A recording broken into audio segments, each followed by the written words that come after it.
I was convinced early on that we were dealing with a serial killer. And if we really know the truth, I believe he's probably killed more people in Oregon than probably anybody else. For a predator to be in a pen with all of the victims, who knows how many victims he's got? He had opportunity. When that opportunity presented itself, he took advantage of it. I don't know why. I mean, why? I guess he didn't need a reason. What are the odds of being a prime suspect in all these murders?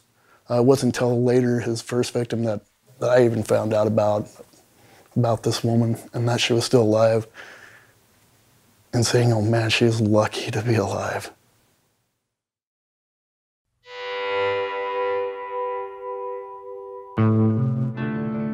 He's always been a demon in my life, lurking in the back of my head. And I found these words that express it very perfectly. It's called My Darkness Within. Some of my demons left me. Some are just asleep. A few always travel with me. Others haunt me from the deep. He was one of those. The little ones are charming. They're allowed to stay. The big ones tear me up inside. I just wish they'd go away. I'm sorry. I know this road like the back of my hand. Same with the stations, only FM band. Farms and truck stops, fireworks stands. I know this road like the back of my hand.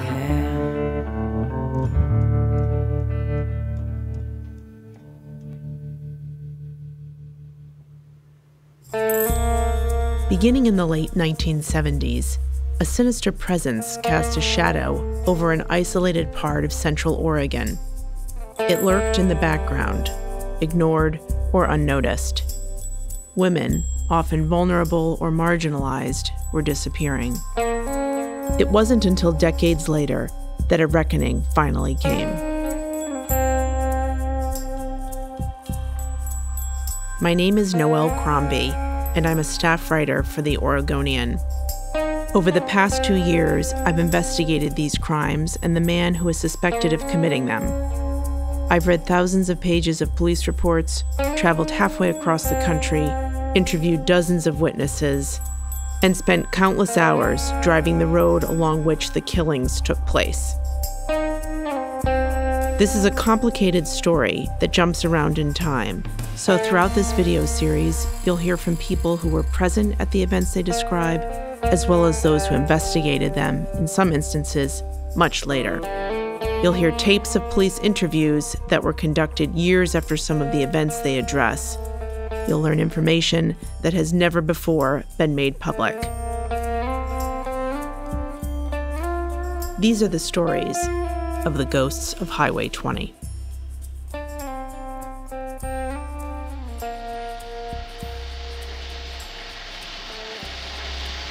Let me ask you another question then in this area. At any time ever, now think of this carefully, okay, have you gone ahead and been charged with any sex crime, ever a suspect in any sexual crime? Yes.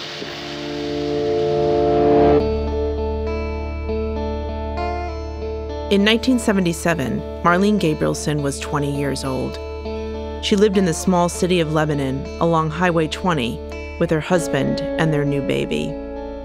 One night that June, the young couple dropped their daughter off with a friend so they could spend the night at the Sisters Rodeo.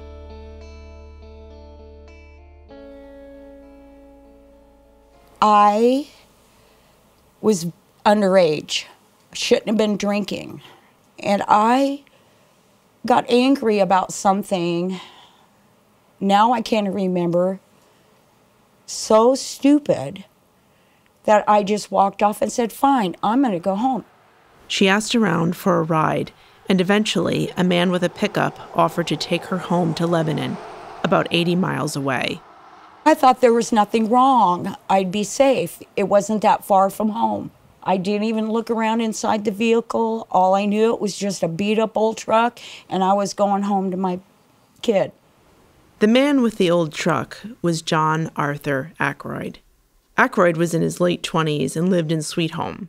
He'd recently returned to the area after getting out of the Army and was working for a local welding company, though within a year he'd be employed by the state as a highway mechanic. That night, he took Marlene west toward Lebanon on Highway 20, a road he knew well. I noticed that there was no, like, covers on the doors. There was no handles and no roll-you-down thing.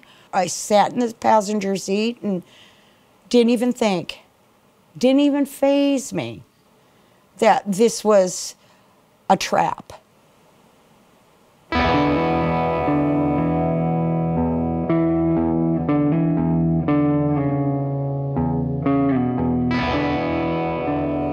Highway 20 twists and turns as it winds from Sisters to Lebanon, carving its way through mountainsides covered in dense evergreen forest.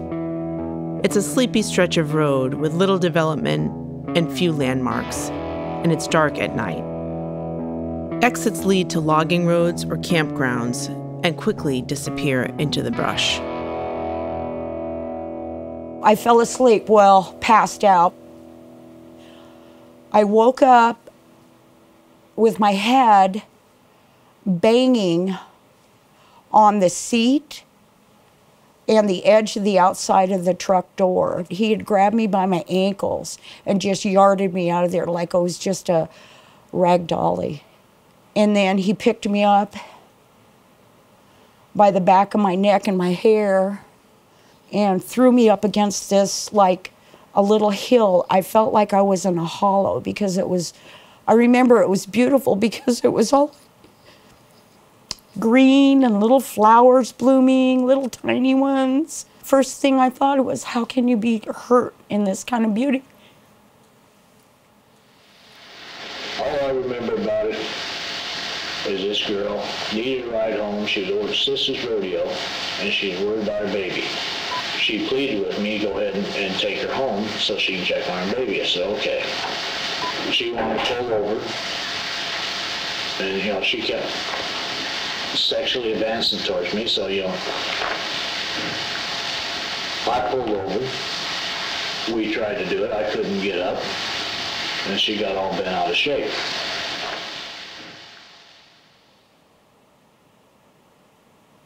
He grabbed this knife out of a coffee can. That's where he kept his buck knife, the big knife he held to my throat. He put the knife to my throat and told me I was going to do everything he said. And I said, yes, I will. And he stuck the knife in the ground next to me. He grabbed the front of my pants, belt and all, and ripped my pants straight down, all the way down the front of my legs. And then he gets his knife and starts cutting off my boots. I just kept thinking, just close your eyes, but I kept, and just let it happen. She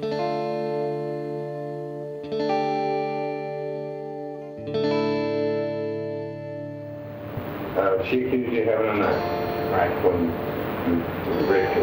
I thought that was... Did you have a knife? There was a knife in one vehicle. What would it look like? Well, you see my dad's driver's license. So what's that? Had a black handle with rock and another color. Did you threaten her with a knife? No. Did you cut her clothes off? No. Tear her clothes? No. Did she? She took her clothes off. Did she tear any of them? Didn't not there while I was there.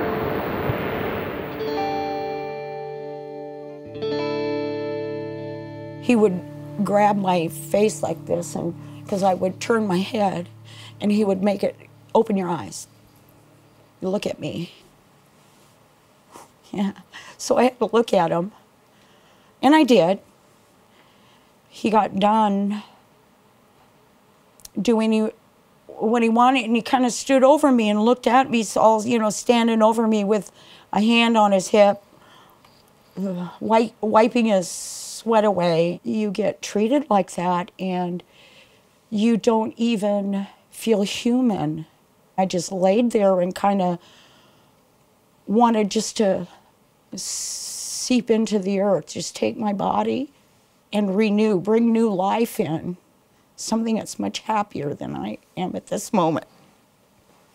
He was gonna going toward his truck and getting in keys in his pockets, and I said, okay, she's just gonna leave me here, buck-ass naked. I didn't want him to stay, but I didn't want to be naked out in the woods. I think he started gathering up my clothes, what was left there, because he didn't want to leave anything.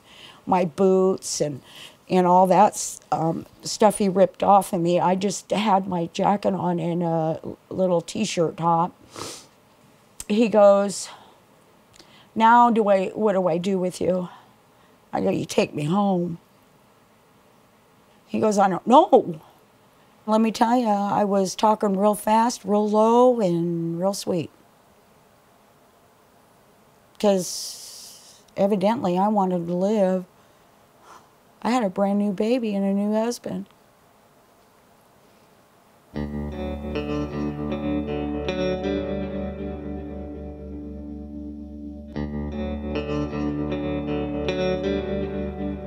Ackroyd agreed to take Marlene home that night.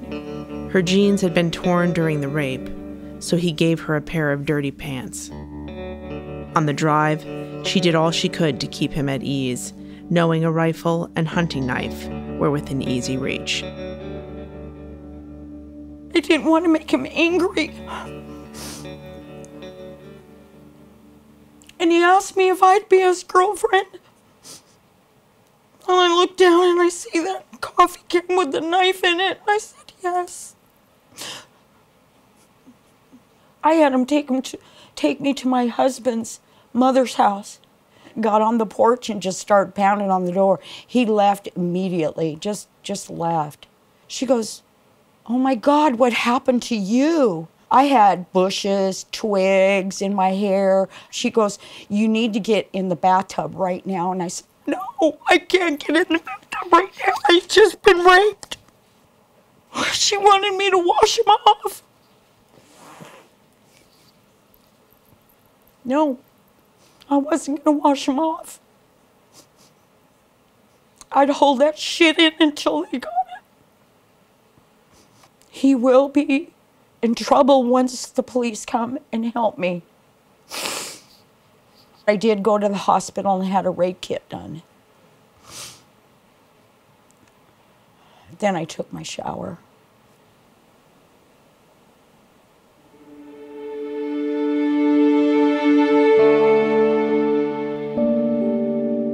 Marlene's rape kit showed vaginal swelling and bruising and abrasions on her back and legs. She went to police and showed them her pants, which had been torn from the crotch to her ankles, her underwear, which had been cut with a knife, and her slashed boots. Despite this physical evidence, police were skeptical. They interviewed Marlene several times, focusing on minor inconsistencies in her story. They had her take a polygraph and concluded she was not telling the truth. Ultimately, they declined to pursue the case. You took a polygraph on that, didn't you? Oh, didn't you? I think you did. I don't know. I did. I think you passed. Yeah. I don't remember if I did. Kind of out of your history. You passed. I'm gonna remember that one. I always thought that that's why these people get paid, to protect you. They care? That's what I thought. They care about you.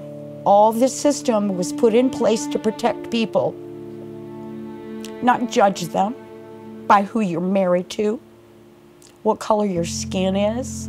They made me feel like a smelly, drunken native, so I just shrank. It's just another something that I went in my little life, in my young days. I let my guard down and I was so angry. so angry. If they would only have listened to me.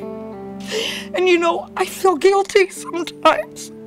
If they would have just listened to me, it could have all been avoided.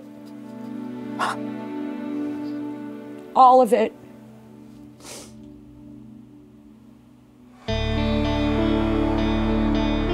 Marlene was a vulnerable young woman whose assault by a stranger should have provoked outrage and a demand for justice. Instead, her account was disbelieved, deepening her sense of trauma. The implications of law enforcement's failure to believe Marlene and aggressively pursue Ackroyd would be felt along Highway 20 for decades. She was his first known victim. Maybe, if police had listened to her, she would have been his last. The deputy stopped in and told me that she had went down and brought charges of rape against me, which was a shock, you know. And they said they're investigating it. And I talked with the deputy a couple times, and he said, don't worry about it. He said, this probably will not come to court. All charges was dropped.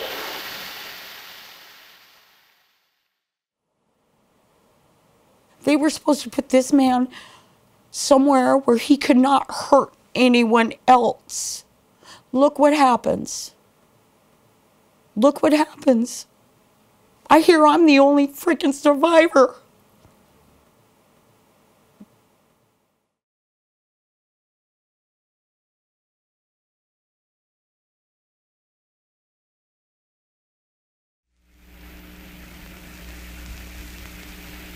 A lot of people would like to know really what happened, and I think deep inside somebody probably also is feeling like they'd like to have someone gain the consequences of which they should get over this whole situation.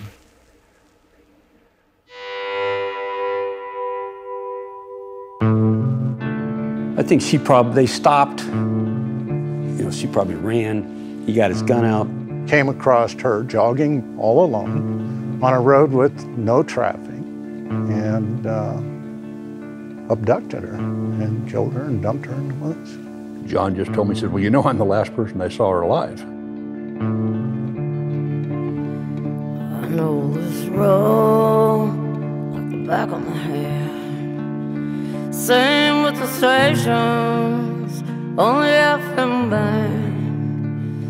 Farms and truck stops, fireworks stands. Yeah, I know this road like the back of my hand.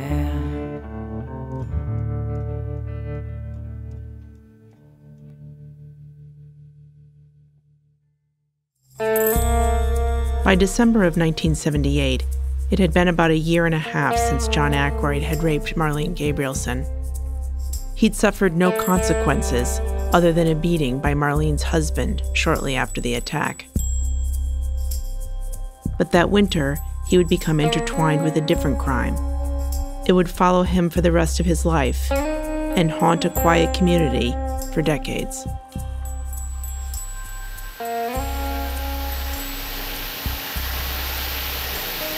There was another case where I had seen this girl, and then all of a sudden she turns up missing. It was a Kate Turner. And I would suspect, you know, under an investigation of that. In 1978, Kay Turner was 35 years old. She lived with her husband Noel in Eugene and worked as a manager at a local public health agency. Kay and Noel lived across the street. I didn't get to know them right away, but pretty soon they became like good neighbors. Somewhere in the mid-'70s, she started running. A lot of us started running. I mean, we just, you know, I mean, it was right around the time of Prefontaine. Kay took it up somewhere in 76, 77.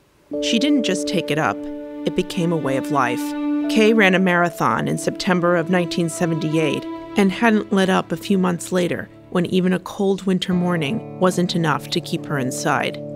On vacation with her husband and a group of friends at Camp Sherman, a retreat outside of Sisters, she woke up early and headed out on a run. She was going to run in the morning, and as a matter of fact, had wanted my wife to run with her, but my wife had just taken up running and I think was a little embarrassed, or just couldn't run with Kay the distance Kay would want to run and as fast. It was still a little undecided, but in the morning, my wife at the last minute decided not to go with her. Kay's exact route isn't known, but she expected it to take about an hour.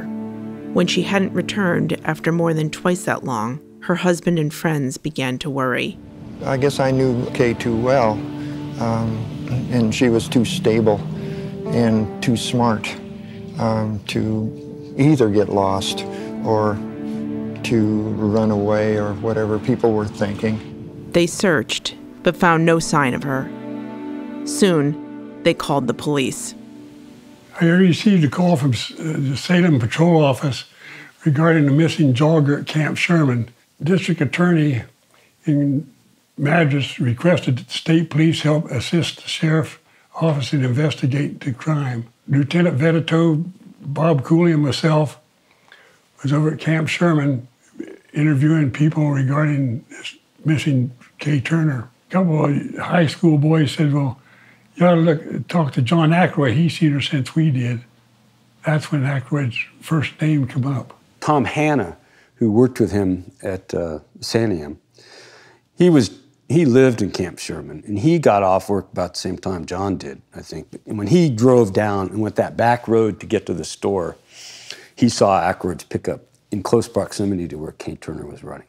Ackroyd was interviewed in January 11th, I think, and he had said, yeah, I was there. He said he did see her jogging along the road. He wasn't really a suspect, only just of interest.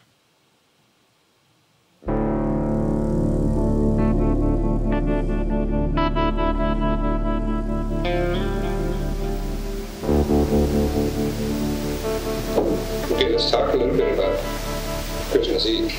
You were in that area that morning. Right, yes. Can you tell us about that? How you happened to be there and where you had been earlier?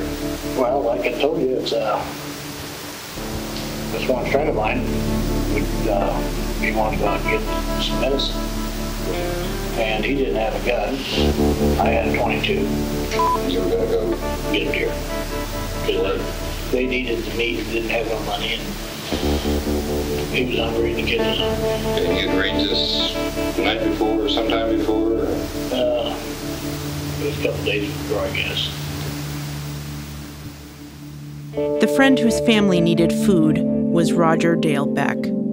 Ackroyd's account of that morning shifted over time, but he said that on the day before Christmas, he got off work from an overnight shift at Santiam Junction at around 6:45 a.m. He said he then drove west on Highway 20 to help a disabled motorist, turned around, and made his way to Camp Sherman to see if there were any deer in the area. There, he saw Kay Turner running for the first time. He then realized he was low on fuel and decided to head to a gas station about 10 miles away. He turned around and passed Kay for the second time. In some versions of his story, he claims he stopped and spoke to her briefly after almost hitting a dog with his truck.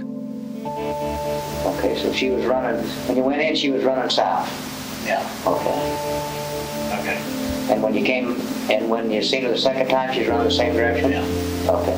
And then the dog ran out and you had to stop? Yeah. Yeah. And you talked to her? I asked her if I heard it. I didn't feel the bump or anything. I said, when I told her, I said, well, Merry Christmas. She said, Merry Christmas to me, and I drove off. Ackroyd says he then continued on to Sisters, filling up his tank before meeting up with Beck and heading out to poach a deer with his .22 caliber rifle. John was an outdoorsman. He knew, he would talk to me about tracking things. He was a hunter. And hunters doesn't necessarily restrict it to animals. Did you shoot something? Yeah. What was it, remember? Buck, doe? Doe, I believe. Doe. And you dressed it out there, yeah. Fuel gun it, went through in the truck? Through the nice pickup. Went to Rogers. Who shot it? I did. One shot, two shots? One shot. Where'd you hit it at? Right between the eyes.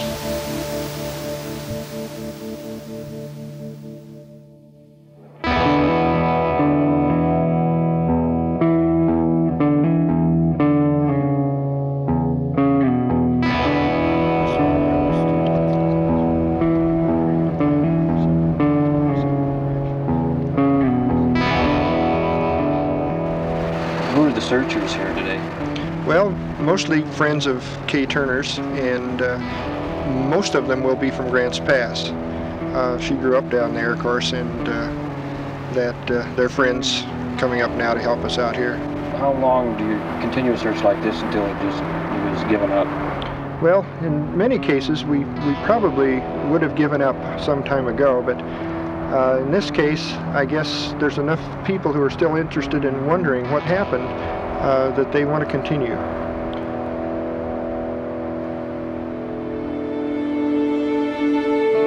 Kay had visited her parents 2 weeks before her trip to Camp Sherman. In their garage, on a pad of paper she knew her dad would later find, she wrote, "Hi, Dad. I love you. Kay." He didn't come across that note until after she had disappeared. It was the last time her family or friends would ever hear from her. The only signs of her that remained were some running shoe tracks in the mud by the side of a Camp Sherman road. The tracker had, this is when Nike was just brand new, and they were all waffle footprints. He had big boot tracks with a heavy guy, and these Nike footprints going up this trail that would, from the paved road up to ultimately where her remains were found in that direction. This guy comes in and says, you know, I found these tracks, and I'm pretty sure they're hers and involved in this. Tracks of her footprint, or was she dragged, or what was Well, it was her footprints plus a man's boot, and from the tracks, it appeared that there had been a struggle, and that they had gone off to the side of the road and then back. So this is where she would have had been taken. Right out through.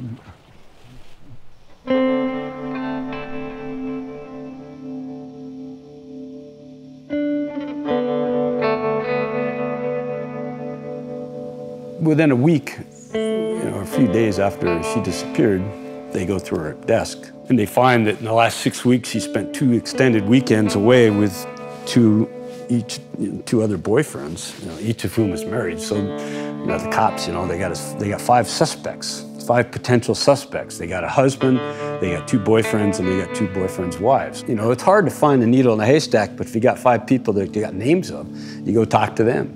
They searched for her, couldn't find her.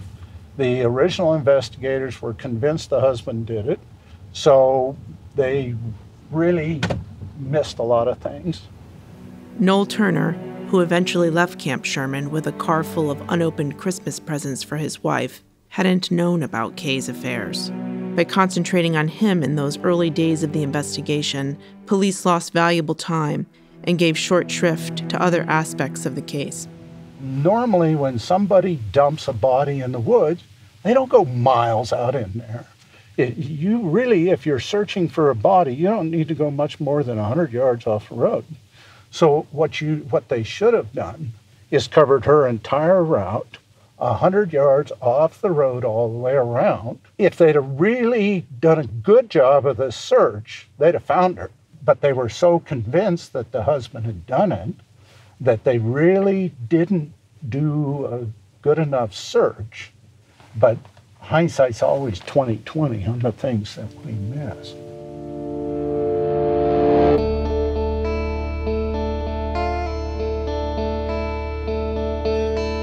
With no body and no leads, the case went cold until 8 months later, when John Ackroyd walked into the Camp Sherman store and told the shopkeeper he'd found a body in the woods. Nobody had any suspicions particular to him until he walks into the store and says, "I've found Kay Turner." He went to the store and reported that he'd found bones and a pair of yellow jogging shorts. I interviewed him in the car, and his face was perspiring, and forehead was perspiring, and it wasn't overly hot. And the one thing Clayton always told me is that John, and when he talked to him, and told him about the god-awful stench when he found the body. Well, all it was weathered white bones. There wouldn't have been any odor involved on it. There would have been as the body would have been decomposing. I had a very high suspicion that John Ackroyd knew more than he was telling us. For anybody that spends any time in the woods, scrap clothing is not real concerning. It's not uncommon at all to find clothing in the woods. And so that's kind of hard to believe that he was sure that it was her. We went back the next day with the scout troop and searched the area. We found the watch, the lower jawbone. I found a hair made into a bird's nest. I mean, he's sitting down eating lunch and he looks up there and he sees this bird's nest. And it's not like any bird's nest he's seen. It's made out of this long blonde hair wrapped up with the twigs and all. And it was right there where she had gone down.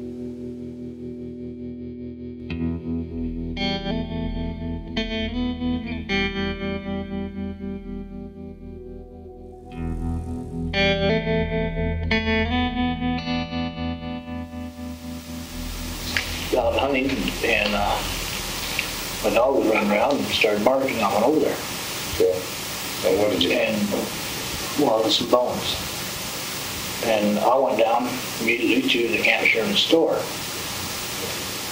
and then had the woman there call the police, and I took her back out there. You just went down to the store. Right. Told the people you had found something. Right. What did you tell them? Do you remember? Probably something like found some bones out there. You know, probably human. Pretty sure it's human. Identify who they might be at all? No. I'm not positive, but I think the police officer asked me who it could have been, and I just thought, you know, might be that missing girl. Referring to the Kate Turner, I think. Okay.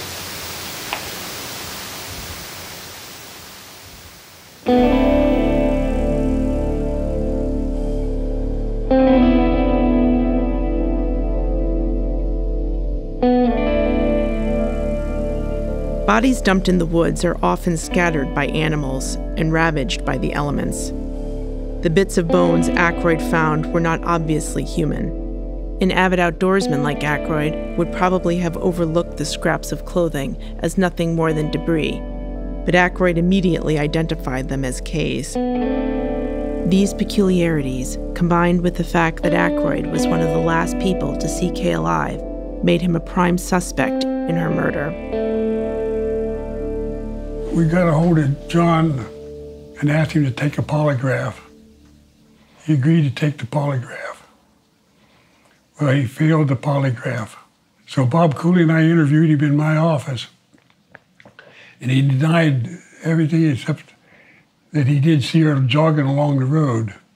His polygraph asked him if he'd ever touched Kay Turner, and he said no. Well, he said he did.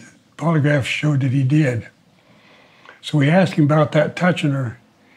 He said, well, he did touch her in February, and she was laying on top of the snow. During an interrogation after failing the lie detector test, Ackroyd changed his story and made a startling disclosure. He said that he'd first found Kay's body 2 months after her disappearance. His description was detailed and disturbing, noting that her eyes were gone and that animals had obviously been chewing on her body. Her throat had been slashed, and there was a hole in her chest that looked like the exit wound from a bullet. Ackroyd claimed he didn't report the discovery out of fear he would be blamed for Kay's death. The interrogation ended when Ackroyd asked for a lawyer. Do you think he came back out here in February and just checked on? Sure. Yeah. Yeah. I think he was curious how it was going. I would think he described exactly what he saw. Despite being convinced of Ackroyd's involvement in Kay's murder after the changes to his story, investigators had no hard physical evidence. If they'd have found her right away, they would have had a lot of evidence. They would have had the bullet, and they would have had the tracks, and not only the forensic evidence, but they would have had good, fresh witness information. The sooner you can get there and the sooner you can find somebody, the more evidence you're going to have to put the whole thing together. The longer it goes, the harder it gets. We had no evidence to hold him, so we let him go. That was about the end of the case as far as we were concerned. We kept interviewing people that come of interest. It bothered me to know that he did it. I think about it quite often.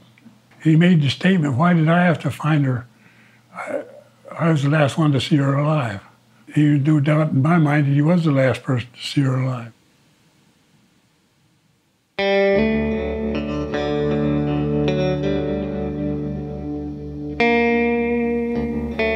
The suspicion and circumstantial evidence implicating Ackroyd weren't enough for police to arrest him. The investigation stalled, and he continued to live and work at Santam Junction, roaming Highway 20 alone.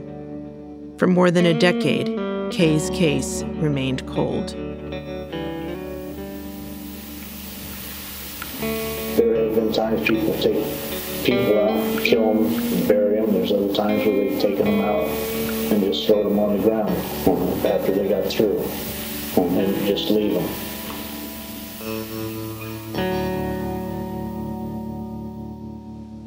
It didn't surface again until July 10th, 1990.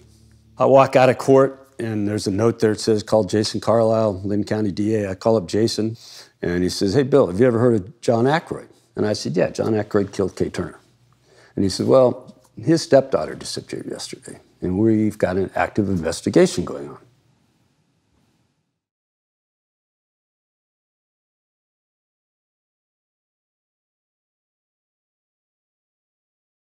We had had a two-car head-on fatal accident. A Honda car had hit a semi head-on, and it had a young woman that was killed in the Honda car. And the semi had blocked the road in such a way that the tow trucks couldn't get it out, and they needed a piece of highway equipment. So John showed up at the scene. I deliberately saw to it that none of the normal guys that helped me remove the woman's body from the car. I asked Ackroyd to help me remove her from the car, and I did that because I wanted to see what his response was to handling this woman's body. And I was not prepared for what happened, because as we took her out of the car, he told me that he was surprised at how light she was and that she weighed the exact same amount as Rashonda, his stepdaughter that was missing.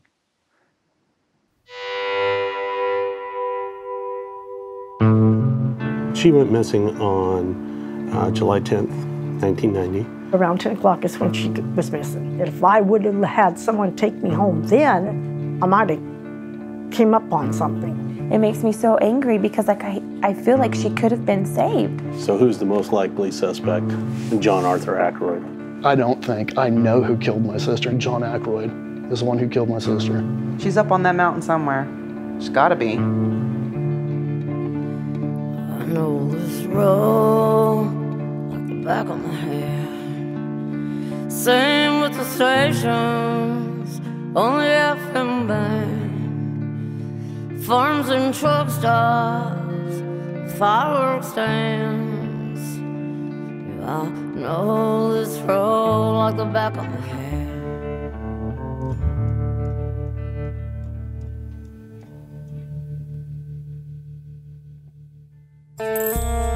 By 1990, the case of Kay Turner's murder had long been cold. Police strongly suspected that state highway mechanic John Ackroyd had killed her, but lacked evidence to charge him. In the decade plus that had passed, some of the original investigators had retired, witnesses had moved away, and the Turner case had faded into the background as an unsolved murder. But soon, Another disappearance would reignite those lingering suspicions and draw a new generation of investigators into Ackroyd's orbit.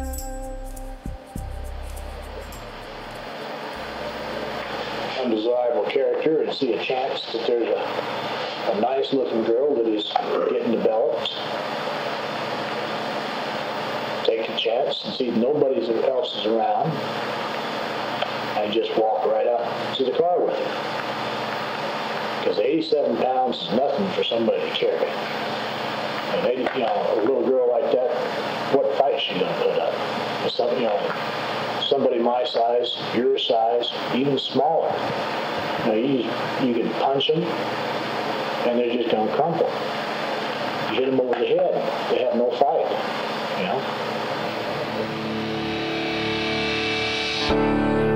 In July of 1990, Richanda Pickle was 13 years old.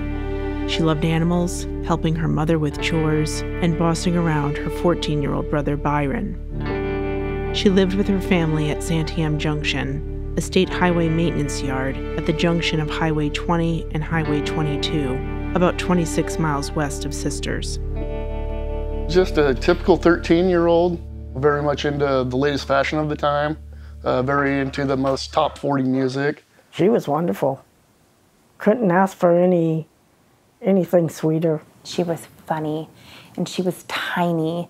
Richanda was silly and goofy. We used to call her Punky Brewster, because she looked exactly like Punky Brewster. With Mom having to be the sole provider of the family, she had boyfriends and husbands, but they were always very short-lived. Me and my sister had to rely on each other. Santiam Junction is a small and remote compound made up of the workers who live there and their families. The nearest towns are Sisters to the east and Sweet Home, where Byron and Richanda attended school, to the west. It's an isolated spot, but after struggling for years to make ends meet as a single mom and enduring a string of bad relationships, Linda was willing to accept that isolation in exchange for the stability and security living with Ackroyd seemed to provide. We grew up very poor. From the outside looking in, it looked like John had a lot of money. He's able to go out and go have pizza, which was stuff we weren't really, when you're poor, you can't really do a lot of that and stuff. So yeah, I remember meeting John. Because all I had in my life was men cheating on me, stealing from me, and I didn't have anything to steal. And John wasn't that type. And I thought I would be more safe and secure. It seemed like that he was very stable. I mean, he had a job working for the state highway department. He was a military guy, and he was very good at making relationships very quick. 85 is when me and John got married. And I felt good that I could dress my kids not in rags. And I wanted my kids to graduate, where I could have more things than what I did when I was young. And it just backfired,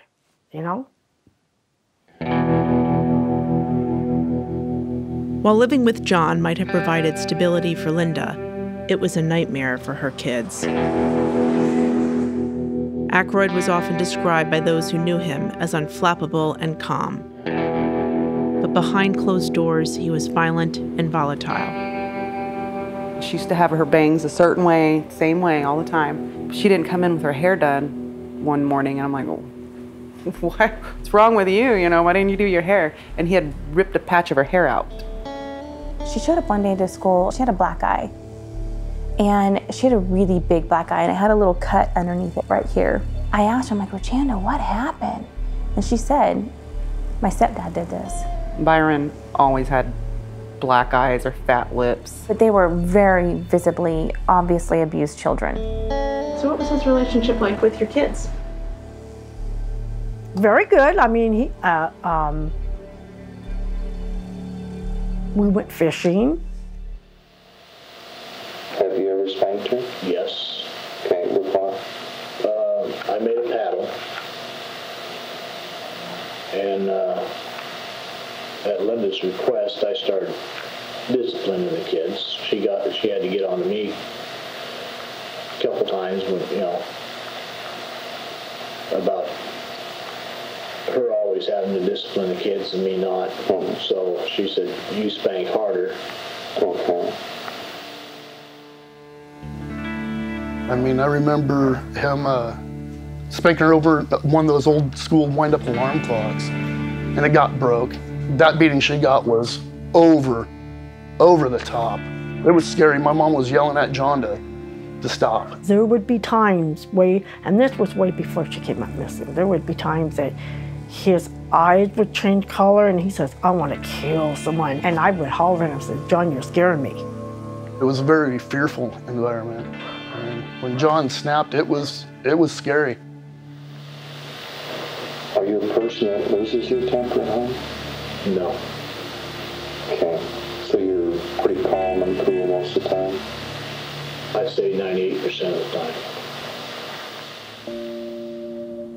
She never wanted school to end. She'd always say, oh man, there's only 2 more hours of school. Oh man, there's only an hour left of school. It wasn't a healthy environment. We definitely knew at that age that not every child went through what we did. Our plan was, I mean, from a very young age, our goal was just to get to 18 or to old enough just to get out.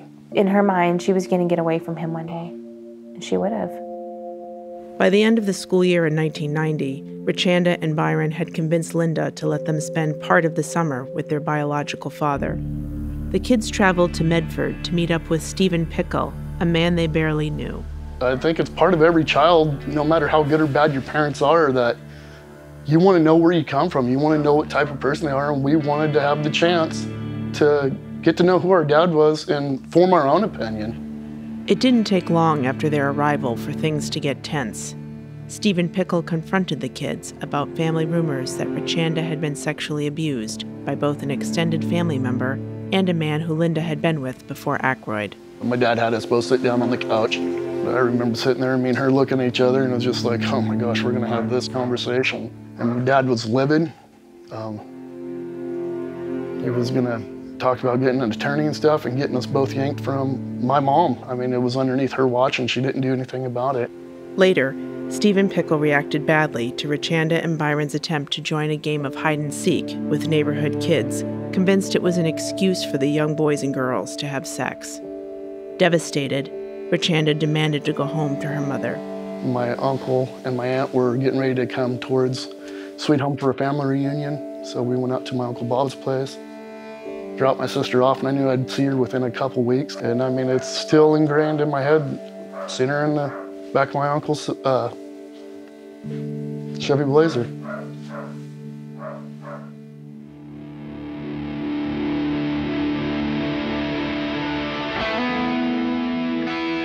Richanda's ride dropped her off in Sweet Home. She immediately began looking for a way that she wouldn't have to return to Santiam Junction alone. She came to me and asked me if I would go to the junction with her and spend the night. And I said I can't.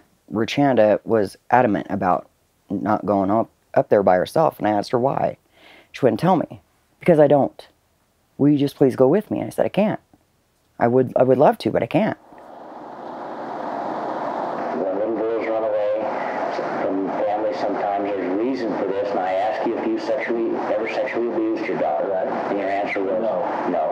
And I'm not accusing you of sexually abusing. We're just conducting an investigation. We want to make sure that every angle is covered. I can see the point of you asking my sexual activity.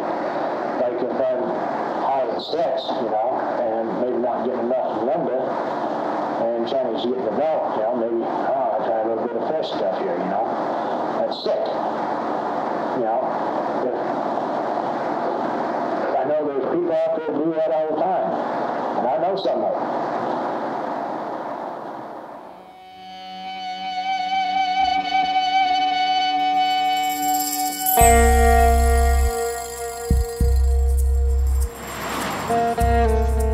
Richanda's classmates, Mandy and Michelle, had been molested in their own home for years. Well before that summer, the sisters had begun to notice familiar signs in Richanda, in addition to her symptoms of physical abuse. She had become depressed, was tired all the time, and had stopped caring as much about her appearance. Their suspicions seemed confirmed when Richanda told Michelle she'd sought help from their school's counselor. We were in the library, it was a book fair. I just looked up and she was crying. And she said, I'll be back. And she got up and left, came back to the library, I don't know, about 20 minutes later, and she said, you know what you told me that happened to you? And I'm like, yeah, that's happened to me too. During that time, you know, she got really depressed. She didn't want to go home. She kept asking, can I spend the night? Can I spend the night? Can I spend the night? And back then, my parents, we weren't allowed to hardly spend a night with anybody. We pretty much had to beg. So they let her spend the night. That was a Friday night. A Saturday she stayed, and then that Sunday her mom comes to get her, and Richanda hid in my closet. Screaming and throwing fits, didn't want to leave. Throwing clothes over her, putting shoes, throwing stuff at her mom. You don't act like that if you just, you know, gonna be sent to your room. You know, you do not act like that. And she was literally terrified. Don't make me go, I don't want to go, please don't make me go. And I think her mom's like, okay, you can stay with Jennifer, but I don't think she got to. A couple weeks after that, that's when we snuck her. We had our older friends write a note. And forged my mom's name. We took that note, took it to the school. Richanda walked home with us. We told her we'd hide her for as long as we could. So we snuck her through our window, and she stayed the night with us. What can we do? We were little kids too. We tried. It's pretty bad when kids have to go to that level to do that. I've never felt like any adult who was put into the place of authority to help her ever helped her. I think that she did try to protect herself, and nobody listened.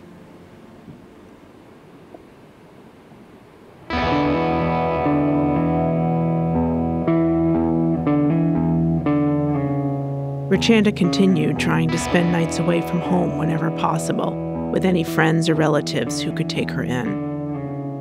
While she mostly kept the details of what she was going through to herself, it was clear that it was getting worse.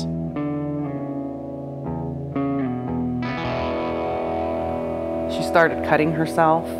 Even in class, she would just take a tack and just cut herself. And I'd ask her, you know, is she all right? And she'd just say, I don't want to be home.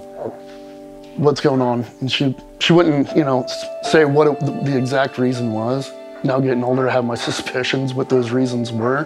When you're constantly in a state of fear all the time, actually analyzing what's going on is, you can't.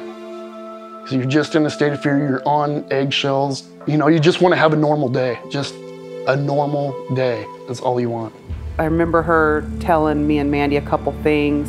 One time I was doing dishes and he called me over on the couch and just started tickling me. And it got more aggressive to where he was trying to put his body on top of her. And Richanda had kicked enough somehow and got away. After that incident is when the other stuff started happening when he was coming into her room. She never said if anything had happened, but I'm pretty sure it did. We never felt like she had to because we were kind of going through the same thing at home. But it's not okay for him to go into her room at night. It was never okay. And I always felt like he was raping her. Had she been abused by anyone, by any of the men in her life that you know of? Not if I'm aware of. I don't ever recall her being confided any no. concerns about that? No. My read of it now is that there was something going on at home between John and Richanda, because when Richanda did confide to Mom what Dad said, you know, how he was gonna get charges filed and stuff, I know my mom told John, and it was the very next day that she was gone.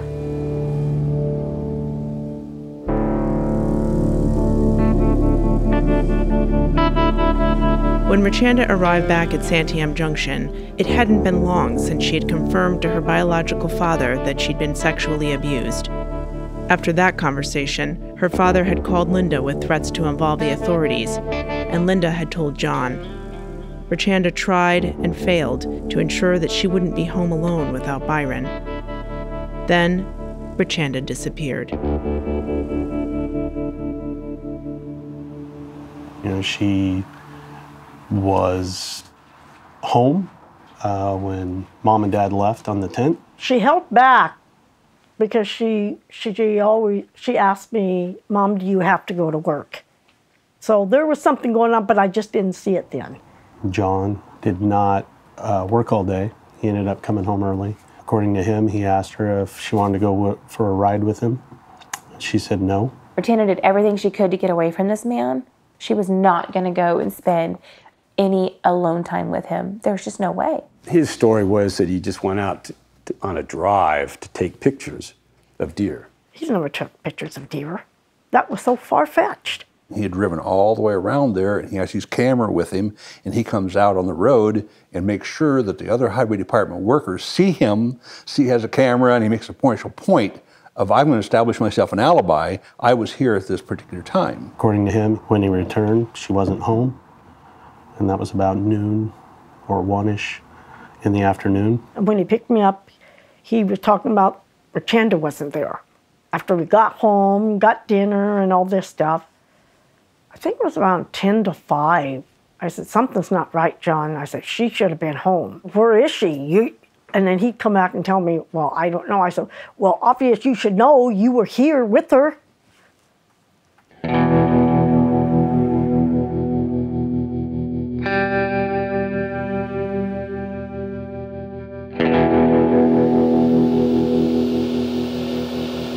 Both Linda and I was under the assumption that somebody just happened to come in, maybe need help, and decided there is a perfect opportunity.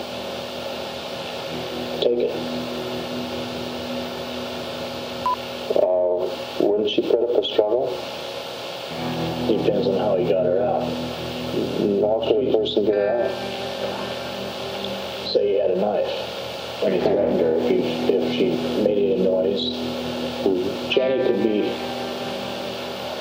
is a type that could be intimidated to be quiet. So you could use a knife, a gun.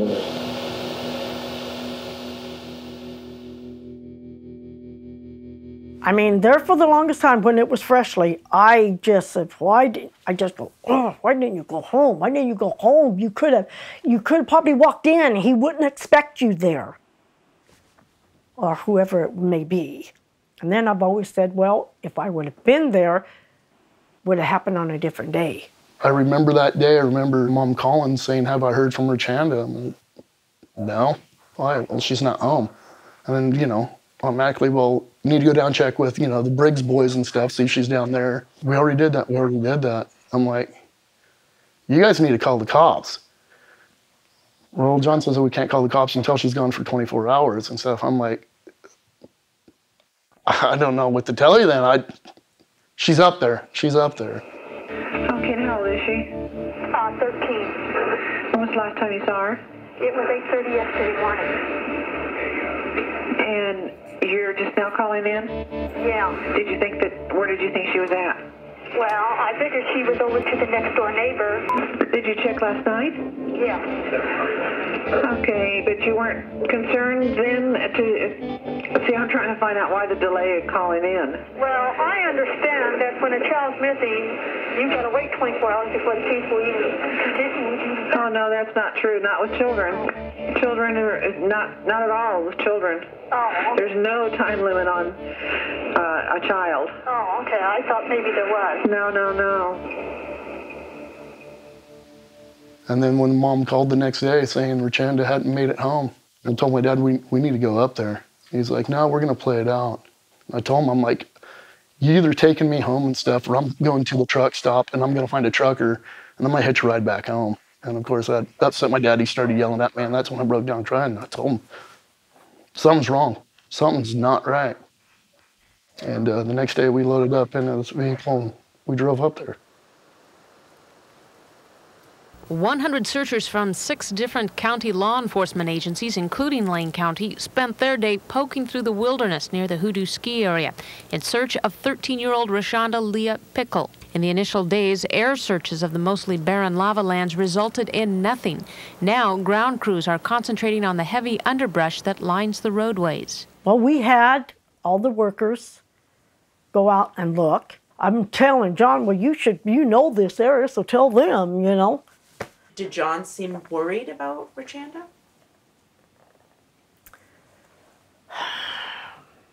Well, sort of yes, sort of no, I guess. The thing that was strange about it, we had sex. And when I think back, why would you have sex? I mean, there's a kid missing here. his wife was kind of in denial. The most chilling thing of that interview with her was when she said that John had no interest in sex at all, except for the day that the Rashonda disappeared, and then he was all over her.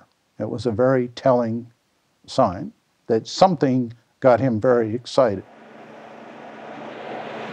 You told us in an earlier interview that after you'd gotten home, you had some sexual intercourse with your wife. Right. When did this happen? The time? Well, how long after you got home? Yeah. It was still daylight? Oh, yeah. Who initiated the sexual contact in this particular one? I think I did. Okay. You described to us the other day the sex that day. How was it? It was great. Fantastic. Yeah. That was great. We had a great time. Ackroyd's apparent sexual association with his stepdaughter's disappearance didn't end there. Less than 2 weeks later, searchers found a pair of pants initially thought to be Richanda's. An investigator noticed the highway worker appeared to get an erection when shown the clothing, and that a wet spot developed on the front of his pants.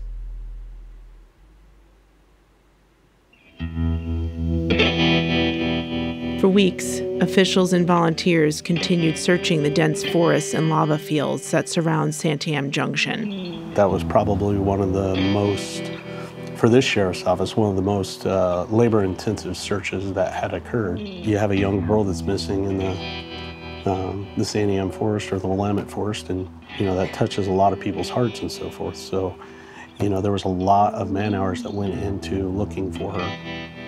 Meanwhile, Jefferson County DA Bill Hanlon, who had inherited the Cold K. Turner case when he took office, convened a task force that would have a single purpose: putting John Ackroyd behind bars. We had a really strong team.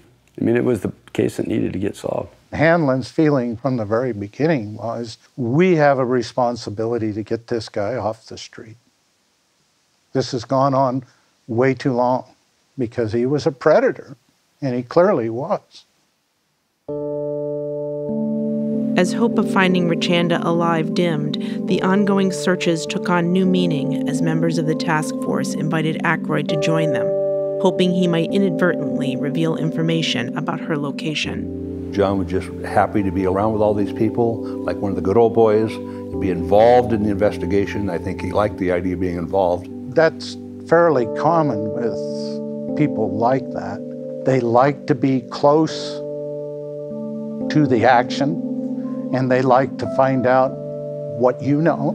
We were all walking through the woods, and even though we knew it was an exercise in futility, but the whole thing was to see if John was going to volunteer any information that may help us in the case. One of the things he talked about was possibly maybe a log or something might have been placed over top of her body.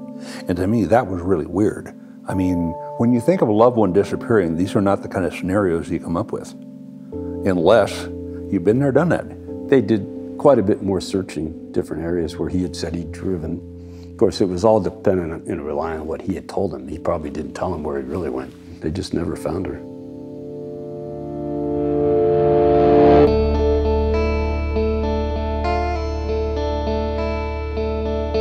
No trace of Richanda was ever found.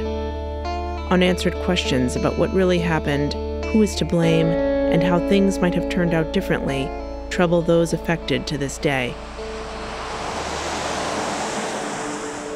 That's probably what's haunted me my whole entire life, is looking back going, what did I fail to mention? Remember, conversation with me and my mom, yelling at her and stuff. I'm like, the only thing that I could have done to save my sister's life is if I would have stepped out and been like, good, I'll be willing to go to a foster home just to get us out of the abusive environment. And of course, my mom was like, there was no abuse. Okay. That was the only, looking back now, if I would have done that, it probably would have saved her life. Do you think he killed her? I don't know. I mean, I really don't want to think that way, but then there's the other part of me that wants to think that way. Looking back, I think, how in the world was he capable of doing it? Not really seeing signs. I think a lot of that. This guy was a sick individual. He was a master manipulator, you know. I think for anybody that's looking for answers that wants to put blame on somebody, yeah, there's a little bit that I do put on my mom, but to say that it's all her fault, no. No, it's John Ackroyd's fault that this happened. You know, she could just bebop around and just be happy and, you know, until he took it away from her. Until he took it all away from her. What an evil man. We could have grew up together, you know? You know, she'd be a mother right now. Excuse me.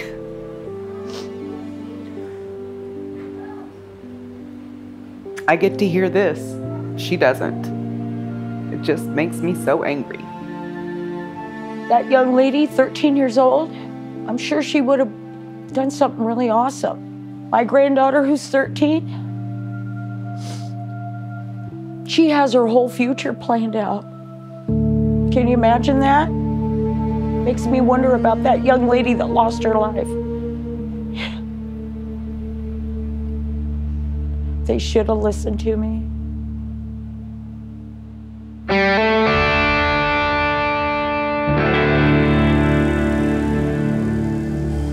Despite its best efforts, the task force's attempts to extract information from Ackroyd were going nowhere.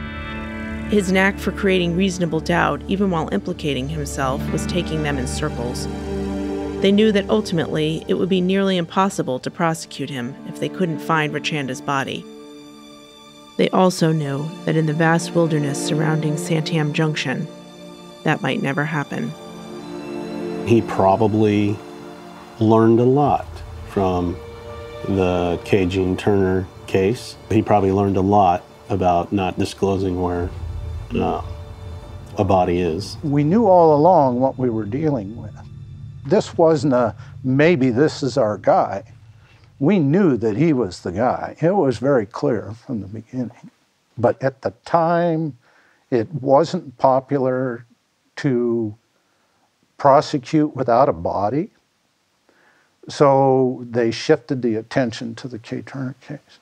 And it looked like that was our best prospect to get him off the street before he killed somebody else.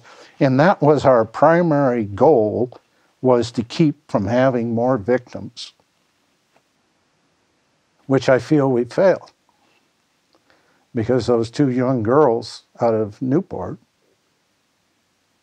I believe, I'm quite convinced, died at his hands.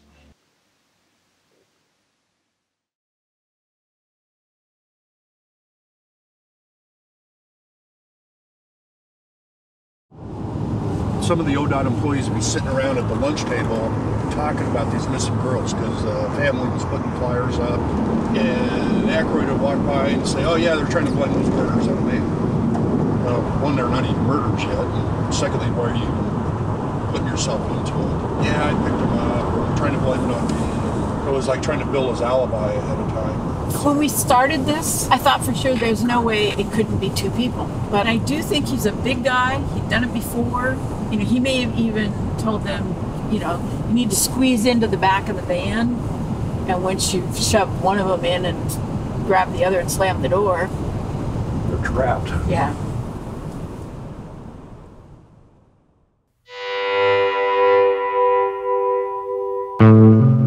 Rashonda and Kay Turner were the only people that John had been around that disappeared. He worked for ODOT. They were working on Highway 20 a lot back then. Too many people disappear in that area. Just too much of a coincidence. We know that John Ackroyd was working in Newport when those girls disappeared. He comes in way late at night. He's got blood all over his hands. It was a right picking for someone who is a predator to be in an area where there's a bunch of sheep. I know this road like the back of my hand. Same with the stations, only FM band. Farms and truck stops, fireworks stands.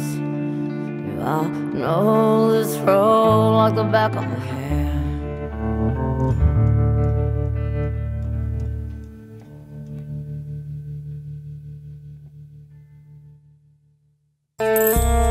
In 1992, investigators were closing in on John Ackroyd. working the cases of both Kay Turner, who had vanished while running in 1978, and Richanda Pickle, Ackroyd's 13-year-old stepdaughter, who had disappeared in 1990. Ackroyd was the last person known to have seen either one of them alive.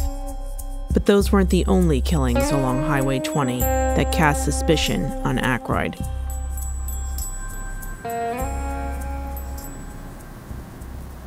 I am totally innocent. And I'll say that until the day I die.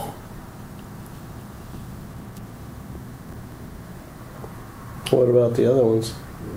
What other ones? The other ones. What you talking about? Talking about some other people that are dead up in that area. Oh, now you're trying to lay some others on me. From the late 70s to the early 90s, Highway 20 between Bend and Newport was John Ackroyd's domain. He roamed the twisting blacktop from behind the wheel of state highway rigs and his own truck, usually alone, a phantom, caught, if at all, as a fleeting blur in the peripheral vision of passing motorists. Ackroyd can account for some of his time. He repaired equipment, helped stranded drivers, and cleared wrecks. He hunted, fished, and visited friends. But he spent long stretches of time alone, and what he was doing then remains the subject of much speculation. I was convinced early on that we were dealing with a serial killer. And if we really know the truth, I believe he's probably killed more people in Oregon than probably anybody else. I'm totally convinced John is responsible for a lot more. In my career, I've dealt with serial killers before, and I've talked to them, and I've interviewed them, and I feel John fits in that category. You wonder, was Ackroyd a serial killer? Well, I mean, he was, by definition, a serial killer. He killed 2 people, separated by time and space. 12 years between Kay and Richanda. What happened in between? Who knows? There could have been, somebody before me, and we just don't know it. And how many do we don't know after that went missing? These are just the ones they know about.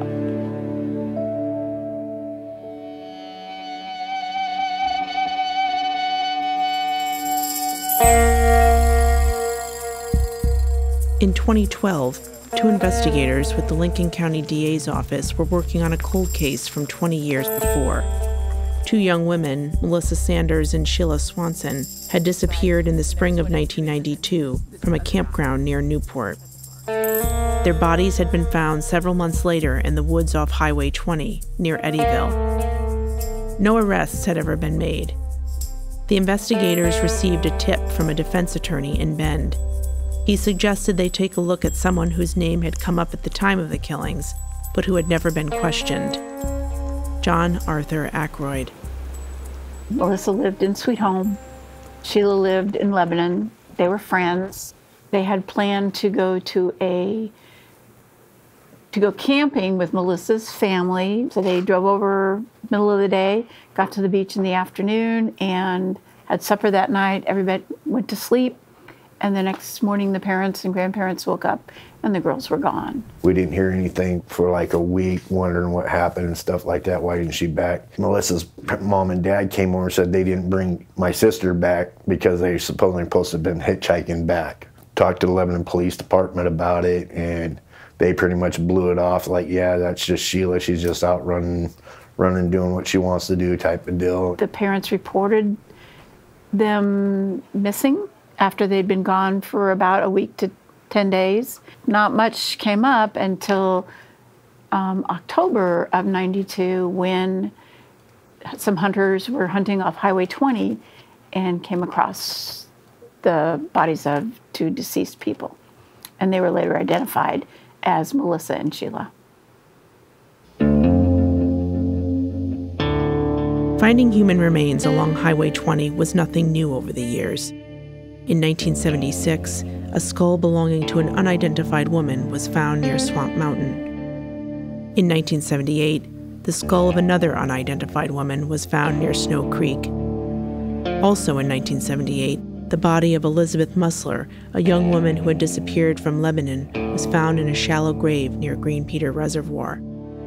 A year before that, Personal effects belonging to 2 missing teenagers, Rodney Grissom and Karen Lee, had been found off a logging road near Highway 20, about a half-hour east of Sweet Home. Nothing beyond circumstance ever linked Ackroyd to any of these deaths, but circumstance is enough for Karen's mother, Violet, who is convinced he was her daughter's killer. The last I heard was she'd called her friend in Wisconsin and she said to her, "Our ride's here, I have to go." Then the next thing I know, it's Christmas and they find her stuff. And this is where they found the first set of clothes. We brought up cadaver dogs and we worked this area for a long time, just hoping we would find some human remains, and we never did. You know, when they found her stuff, it was like, it was her purse, it was her makeup, it was everything she wouldn't have gone on without. And one shoe, where's she gonna go with one shoe? She couldn't have gotten out of there with one shoe. You do have this cluster of cases in the area. A detective wouldn't be doing their job if they didn't look into Ackroyd's involvement in those cases, because it just made sense. It was just a feeling that I had, that this guy had something to do with it. He lived near there. He worked in those areas, so he knew back roads, he knew, you know, he worked for the highway department. I feel in here that that's what happened to her.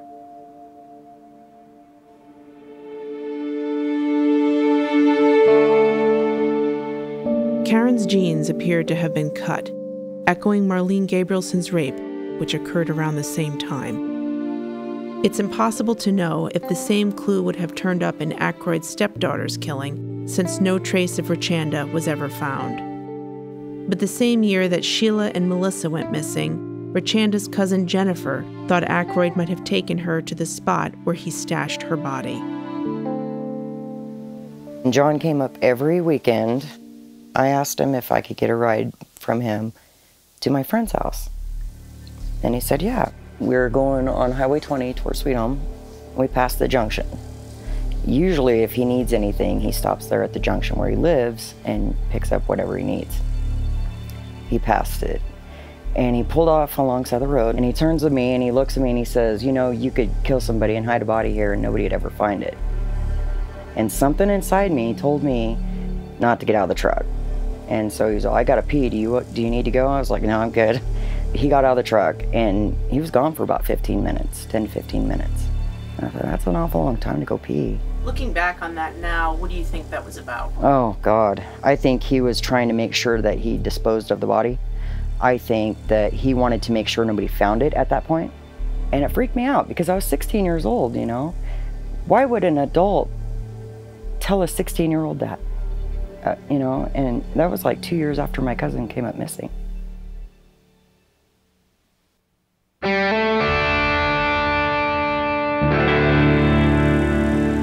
To some of his co-workers at Santiam Junction, it seemed obvious that Ackroyd was responsible for his stepdaughter's disappearance. With the continuing investigation becoming a distraction, and some workers not feeling safe around him, the highway department eventually transferred Ackroyd to a shop in Sweet Home, where his reputation preceded him.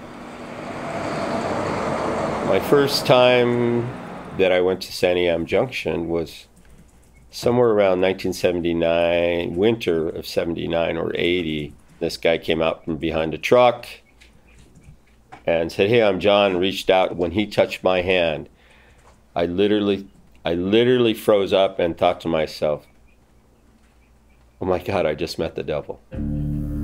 After Richanda disappeared, and there'd been a number of investigations, the district manager came to me and said, we're going to reassign John Ackroyd to your shop. And I said, no, I don't need him at my shop. And they said, you don't understand. You don't have a choice. And he's not going to be working out of your shop. He's just going to be parking his truck there morning and night. And he's going to be driving wherever every day.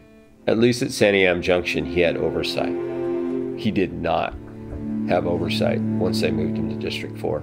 He comes here and gets in a truck and leaves. None of us really know where he is or where he's going. wow, what are you guys thinking? And I'm sure there's more than, in hindsight, they realized they probably made a large error.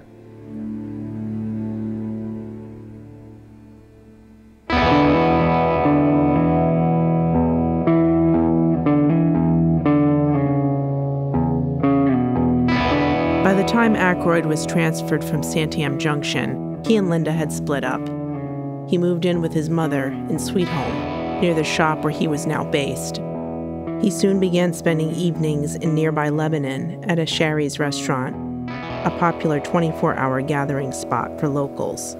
The young people from Sweet Home, the teenagers from Sweet Home in Lebanon, would hang out at the Sherry's. Melissa and Sheila started hanging out with that group 2 to 3 months before. We start talking to this one couple who actually remembered things very, very well given the amount of time that went by. They started talking about this guy, John, that worked for ODOT, that also kind of hung around on the fringes of this group, and that he was really, really interested in Melissa and Sheila, that whenever they would arrive, he would make a beeline for them and interact with them. He was here a lot.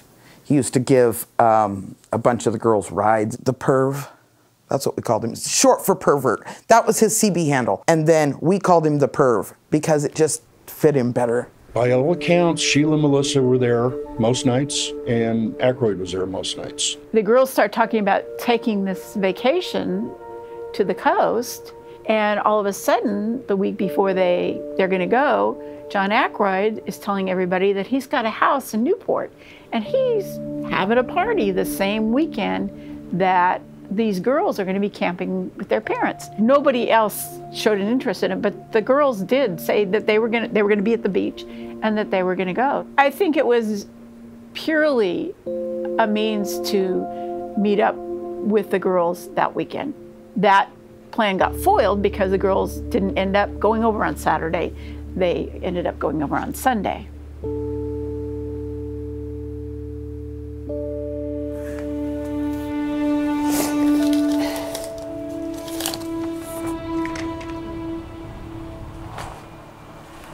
This must have been from, it says she was 15.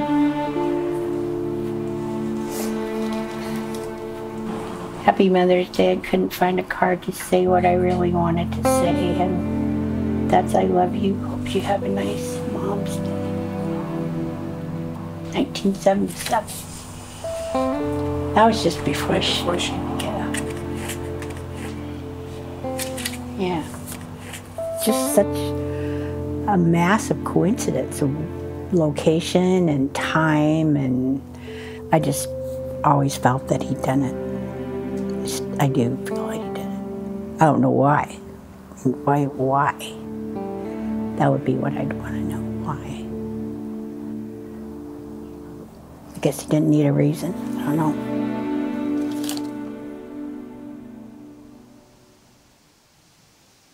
We worked with the FBI, who did a background on him. They said he's one of these opportunity abductors, and he will kill as often as he gets an opportunity to do so.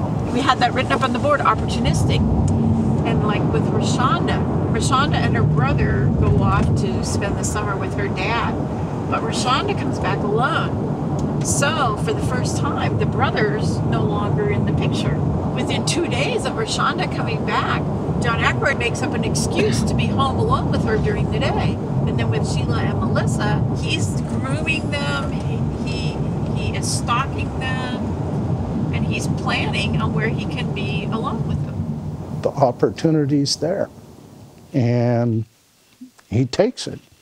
So how many are really out there? And we really don't know.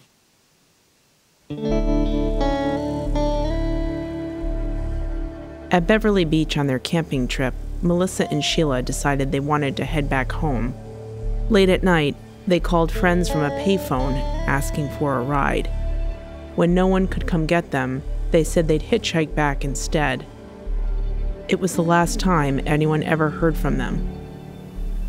Would she hitchhike? Yeah, she'd hitchhike. She really didn't have much of an issue about hitchhiking, but for her to be hitchhiking at night and being picked up, no, that wasn't her. She was scared of the dark completely. Sheila Swanson was terrified of the dark. What we feel happened is that they left at the crack of dawn the next day and started hitchhiking toward Sweet Home. Ackroyd would have left the Sweet Home ODOT yard about 8 o'clock in the morning, so he would be traveling on to Corvallis and then coming on into Newport.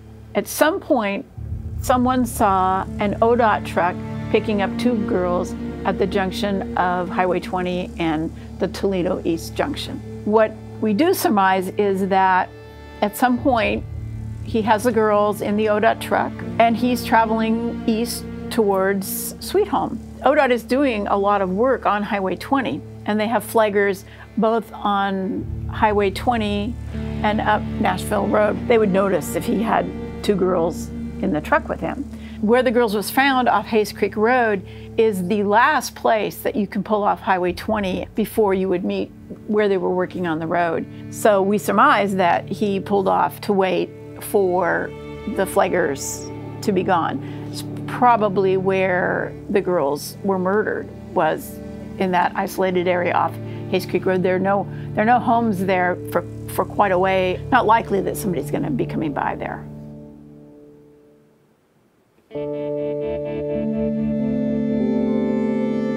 In the weeks after their disappearance, not many people outside their immediate families showed much concern for Sheila and Melissa.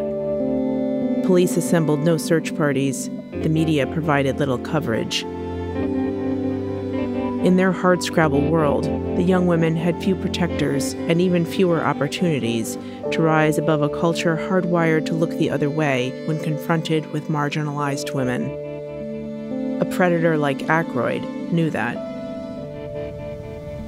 I interviewed a co-worker of Ackroyd's, and he was telling me how they'd go out, looking for women and, doing cat calls at them and everything else. And I asked him a little bit about whether he thought he could do something so evil. He wouldn't answer that, but he told me, he said, so what if he did? He said, women have caused all the wars in the world. Women have caused all the problems in the world. What's a few less women? Well, this isn't even our suspect.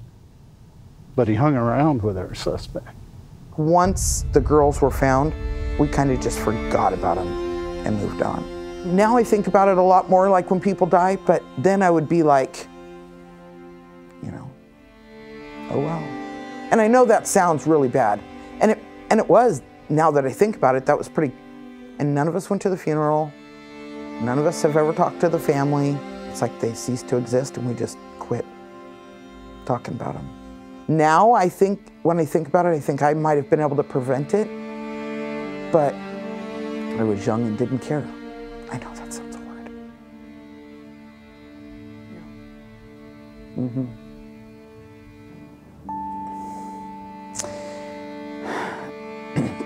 He was,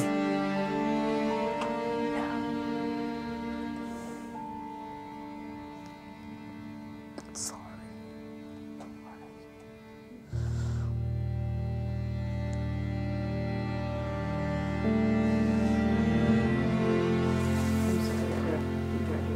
Oh, it's okay. It just, if that would have been my girls, would I have wanted somebody to step in? And probably, but I didn't. I was a kid too. When I asked Ron, who's looking out right now, who's speaking for the Melissa and Sheila, it was just you, basically. Yeah, no one else is around, I don't think. Since I was 16 years old, I pretty much made my life completely evolved around the disappearance of my sister and who did it and stuff like that. I went up to where she was found probably 100 times. I've laid down the same spot where she was found. I held a big deal on what happened to my sister because I always promised her, nothing will ever happen to you. I guarantee that, it was a promise. And that's just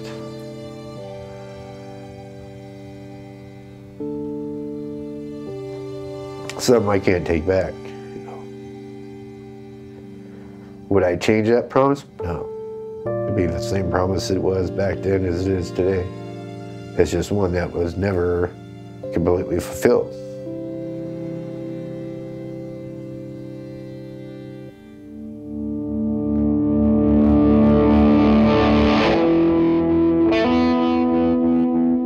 Ackroyd's odd schedule and work arrangement at the Sweet Home maintenance yard meant he rarely interacted with his coworkers there.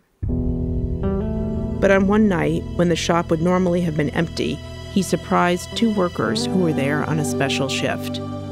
At the time, the encounter struck the men as strange, but it would acquire a more sinister meaning later on. It was probably around 9:30, and I heard the door open, and I go, who in the world's that, Ackroyd, he'd come in through and parked over next to our office in the bay. He started to walk over, going through the area, and we noticed he had blood all over his hands and arms. And I go, what the heck happened to you? And he goes, oh, I ran into a deer and I just had to gut him out. Most of the time, if you hit a deer, you just throw it off the road into the ditch and go on. Why would you get a deer in the middle of the night? That didn't make sense. Did not make sense. The story he told one person was that he gutted the deer for someone else, for another motorist. And they took it.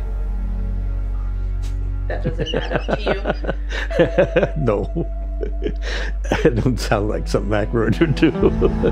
They mentioned it to me the next time I saw him, which I think was the next day. Just brought it up. Wow, Ackroyd came in last night and he was all bloody, and we were kind of going, are you okay? And he said, oh, I butchered a deer for somebody.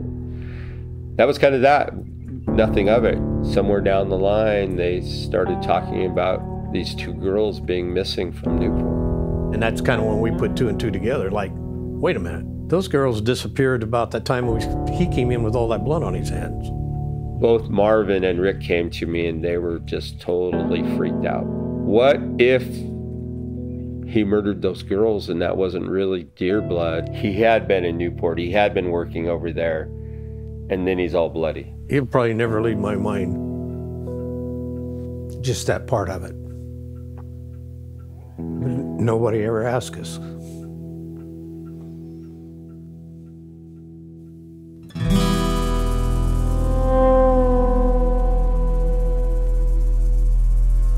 Ackroyd's name had come up when Sheila and Melissa disappeared. One officer had even sketched out his connections to the girls through who they each knew and where they all lived. But he was being more thoroughly investigated for other crimes. The K. Turner Task Force was closing in, and Ackroyd knew it. In this interview with Ackroyd, he denies murdering Turner, saying only he visited a friend at Camp Sherman the morning Turner disappeared. Well, they're talking to the guy that admits that he killed her. What's his name? Roger. Roger? I think Beck. Friend of yours?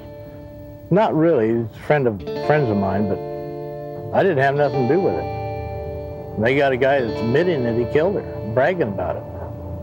In fact, there's a grand jury went on Monday and Tuesday to see if they have enough evidence to get him. But if somebody admits that they killed somebody, that should be enough evidence right there. At the time he killed Sheila and Melissa, he knew that was going to come soon. They were actively working both Kay Turner and Rashonda at that time. He was moving property out of a storage unit around that time, so yeah, he knew that he was on short time. Yeah.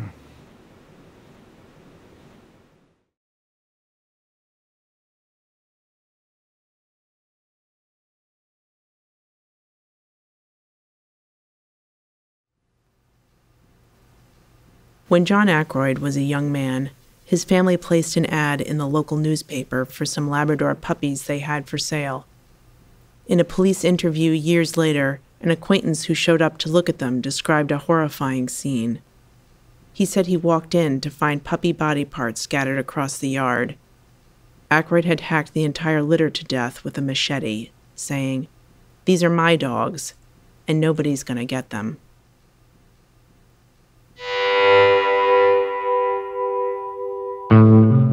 The only thing between more innocent people being murdered and him running free was us. Who knows what he would have gotten away with? How many other people would have died at his hands? That's where I have issues about, you know, the not knowing. He went to the grave with a lot of secrets. Where's the justice in all this? We don't get to know where she's at.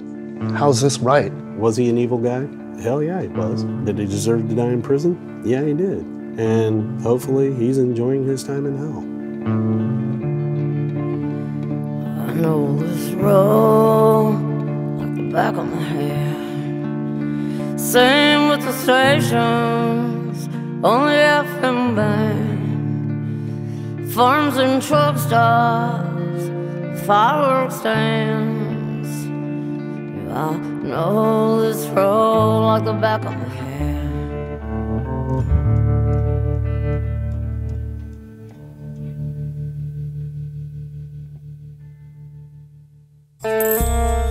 By June of 1992, the task force investigating John Ackroyd had pivoted from the case of Ackroyd's missing stepdaughter, 13-year-old Richanda Pickle, to the 1978 murder of Kay Turner, for which he had long been the prime suspect.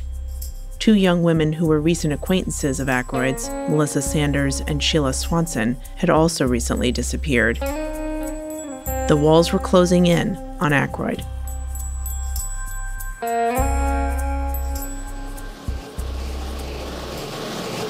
You must be responsible for your actions. Right, everybody that I deal with is responsible for their own actions. I cannot take the responsibility of what somebody did. Right. And, you know, if you do it, you gotta pay for it. Definitely. You gotta pay for it.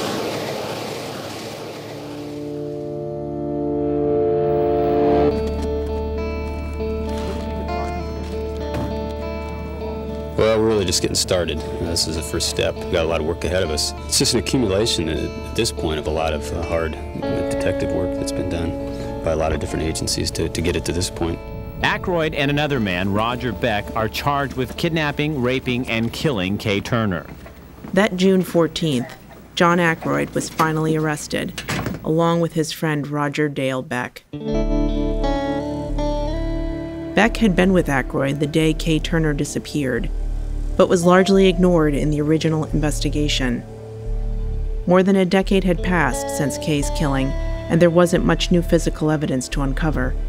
But in Beck, the task force saw a potential suspect. They took a fresh look at him and found a goldmine of new information.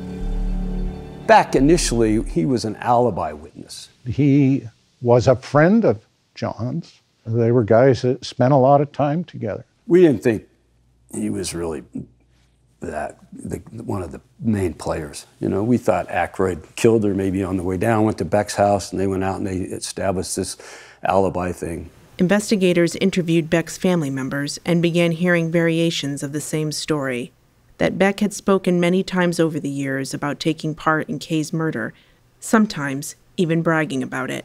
They interviewed his sister. She had picked up Beck once or twice when he got drunk in a bar and couldn't drive home, and picked him up and he was crying and made some statements about how they killed this girl. And you knew Roger, right? He was basically your brother-in-law, right? Right. See, Roger went around bragging about it all the time. And he threatened Pam, and he goes, well, why would he be threatening Pam and threatening his kids, saying, well, I'll just get you just like I did that girl up there and scatter you all over the country. There was a guy there, I don't know if it was Pam's brother or brother-in-law or something. He had some statements that Beck made. They were leaving. He said, we got to go up on the mountain and see John get our story straight. Pam was Beck's ex-wife, Pam Ramirez. She had originally provided an alibi for both Beck and Ackroyd for the morning Kay was killed, but had divorced him and moved to California in the years since. It became obvious we needed to interview Beck's ex-wife. So we planned a meeting to California. That's when it really opened up. The famous quote was like, I lied like hell. When Beck and him returned that day that she disappeared, they had blood all over them. He had her burn his clothes in his brand new boots. Both had blood on them and they didn't have a deer like they were supposed to have. It became very clear that Beck was a part of it that day. and that she actually knew that he was a part of it and covered it up. But she was very afraid of him, and for good reason. She was afraid to until after they got a divorce. And then she decided to tell the truth. She has told us that you talked to her a couple of days after the gal's missing and told her that she had to lie for you. I've never told nobody to lie for me. Okay, and you're certain about that? Yes. That you've never had that conversation with me? No.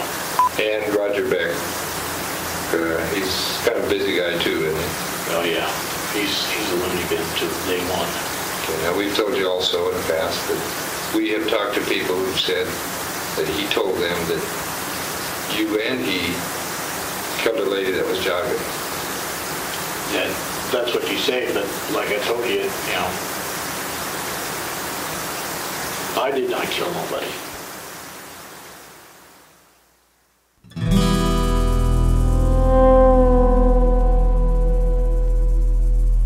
With no way to know exactly what had happened the morning of Kay's murder, investigators came up with a novel idea. They decided to recreate and videotape different scenarios based on the little information they did have. They asked deputies and detectives to play Kay, Ackroyd, and Beck, found a truck like the one Ackroyd drove in 1978, and met at Camp Sherman in the winter of 1992. They couldn't use the videos as evidence, but the exercise helped investigators test theories on how Kay's abduction might have happened and humanized a woman none of them had ever known. I was basically the same physical height and build and looked a lot like what Kay looked like at the time she was killed. They just had me jogging down the road, filming, and they would have Ackroyd's vehicle approach me. Only difference is I knew what was coming and she didn't. It was just basically 2 days of repeating a scenario over and over until we got it right, or adding a new little twist to it where they had gained control over her a different way. Will McAnulty was lead detective on this case, and he's a bear of a man with a heart of a teddy bear. He said to me, "Let's film this one more time, and this time I want Kay to win." And in the last scenario, I was able to take the gun away and I shot him. It was empowering to be able to pull it away from him and put him down. I wish Kay would have had the chance to do that.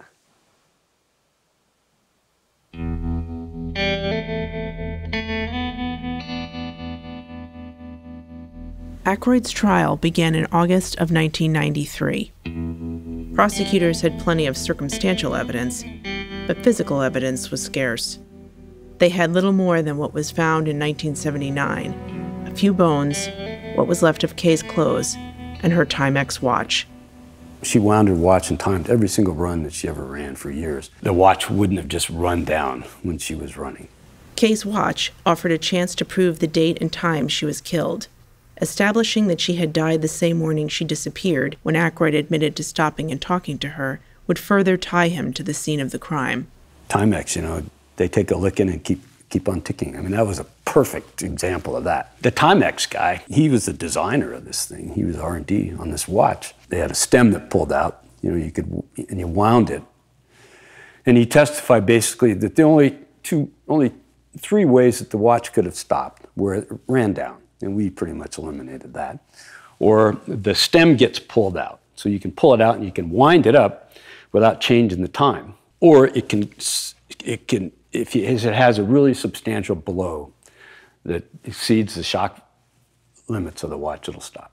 So basically, I mean, our pitch was, yeah, either by grabbing her or pulling off her shirt, that stem got pulled out somehow. And so we were actually able to prove that the watch would still run, and it was on AM. So it was exactly the time she would have been there, and it had the 24 on it as well. So it was the right date. With the time of her death established by the watch, investigators sought to determine the cause of Kay's death through what little they had of her remains. But not much had ever actually been found. Much of what Ackroyd claimed to have discovered in 1979 turned out to be animal bones. The only two bones that were identified as human were the only two bones that could identify her, the mandible and the skull, which were separate. Those are the only two that were found. Prosecutors took what they did have, as well as what was left of Kay's clothes, to a U.S. Fish and Wildlife lab in Southern Oregon for analysis. We never really had a definitive idea how Kay had died. There were no bullet casings found, there were no bullet fragments recovered or anything like this. Fish and Wildlife, U.S. Fish and Wildlife, had just built that really sophisticated lab in Ashland. And it had just opened. And they were happy to get something to work on. With their techniques, they could show that this fabric was cut rather than torn. Her panties and her shorts had been cut off of her rather than just getting ripped up by a coyote or something. The evidence of cut clothing bore a striking similarity to both Marlene Gabrielson's rape and Karen Lee's disappearance. But the analysis revealed even more. There were knife stabs through her shirt, and they found some lead fragments on her shirt where she'd been shot. So now we have an idea how Kay was killed. All of a sudden, it's like the light bulb went on. Both Ackroyd and Beck had made some statements, I think, at least Beck had, about being stabbed and shot. So that corroborated those statements that he had made. It was an enlightening experience when all of a sudden we got, wait a minute, we've been looking at these things as terrors all this time, but in reality, they're not. These are wounds. And that was a big piece of the puzzle that was always missing.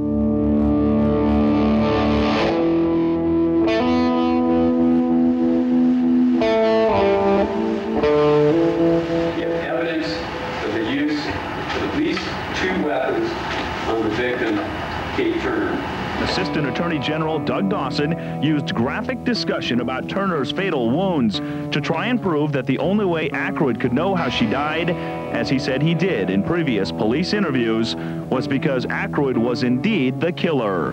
She was shot and she was stabbed. The odds of correctly guessing that are astronomical.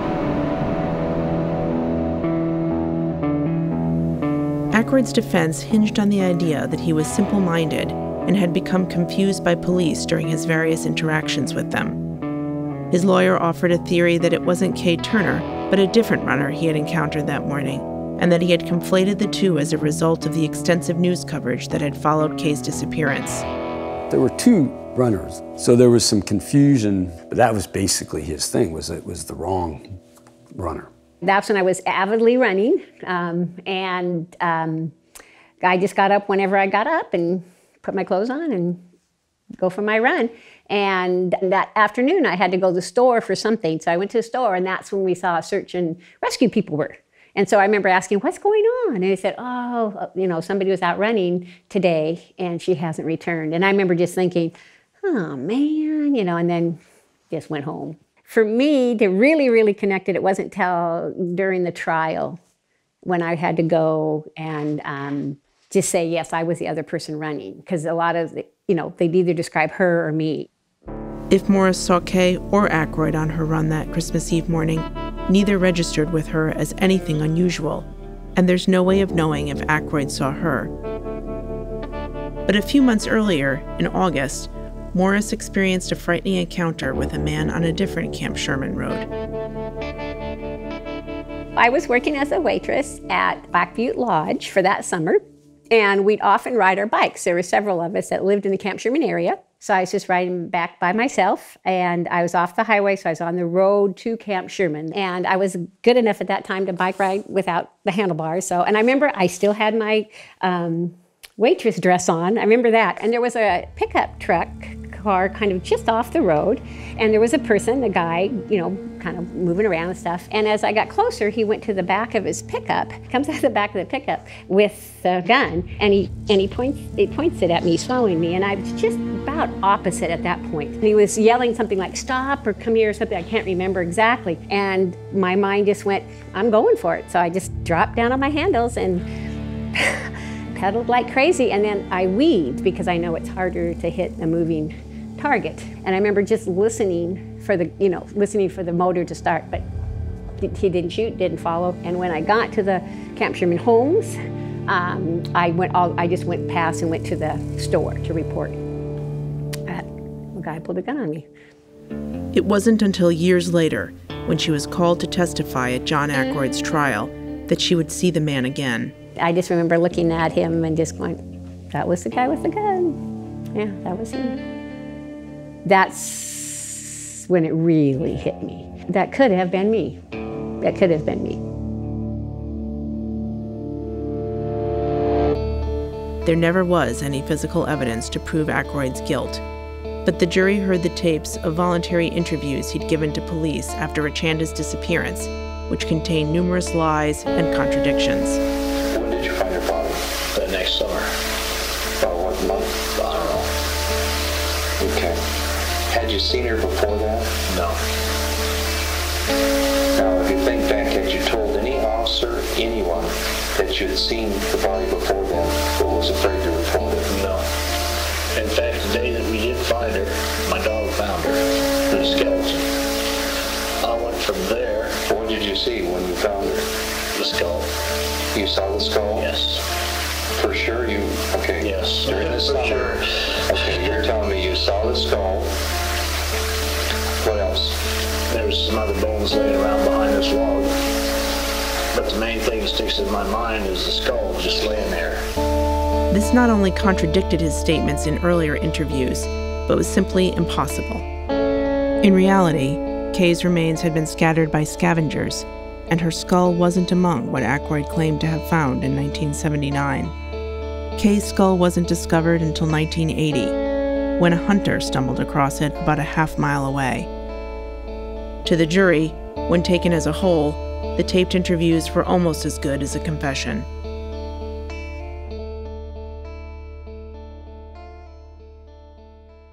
The verdict is in. After just 4 hours of deliberations, a jury tonight has reached its decision in the trial of John Arthur Ackroyd. The jury found Ackroyd guilty on all counts, 2 counts of aggravated murder and 3 counts of murder. Ackroyd was convicted this evening of killing Kay Jean Turner as Turner was jogging on Christmas Eve in Camp Sherman almost 15 years ago. You know, I feel like justice has been served, but it's not like the total weight's off your back. I mean, maybe it's just going to be there. I think it, you know, the good guys won. And kind of restored my faith in the system. That it does work. You know, you do what you can. But it was a very important, maybe one of the most important things I've ever done in my life, is helping get him off the streets. You just don't know how many lives might have been saved. It saved women's lives. If he'd stayed out, if he had never been convicted, he and maybe Beck would have done more crimes and killed more women, for sure. You know, he managed to get through that whole thing without ever getting caught. That was the only time he's ever been arrested or charged with anything in his life. Not because he was all that smart, but he managed to do it. How did Ackroyd manage to do it? He was an opportunistic killer who preyed on women who were vulnerable and exposed. A runner on an empty road, a child who feared him, 2 teens adrift in the world. There were no witnesses and no physical evidence, but there had been an unmistakable warning sign. Before he was ever suspected of being a killer, Ackroyd had raped Marlene Gabrielson in the woods outside of Sisters. She went to police, and they dismissed her as a liar. Ackroyd knew he'd gotten away with rape. He even laughed about it. He used the cover of Highway 20 to stalk women who were alone, and counted on society's blind eye to marginalized people to avoid prosecution for decades. Killing the right kind of people, in the right kind of place, during the right kind of time, was all it really took.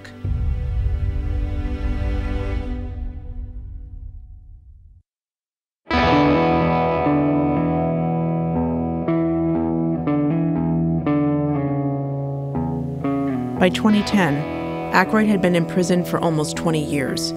The potential for him to become eligible for parole was on the horizon. Kay Turner's murder was the only one Ackroyd had been tried for, and Rachanda Pickles' case was still technically open.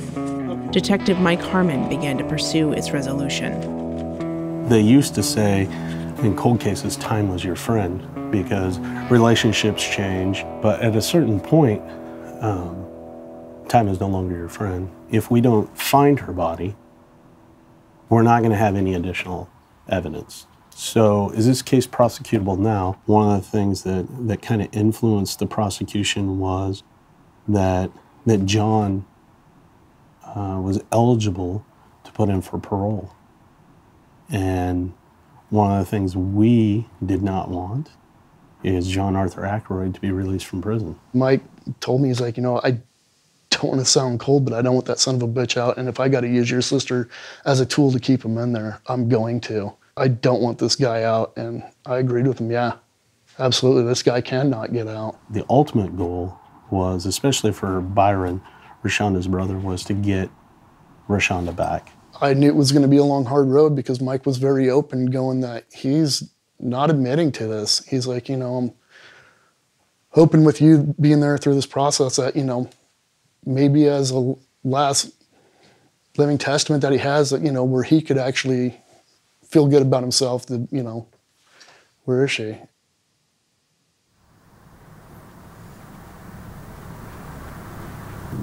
You know, sometimes if somebody's approached, it's in a facility like this with an opportunity to, you know, whether it be, you know, get out and spend Thanksgiving or Christmas with their family in exchange for showing us the location of a body, that can be done and that can be arranged.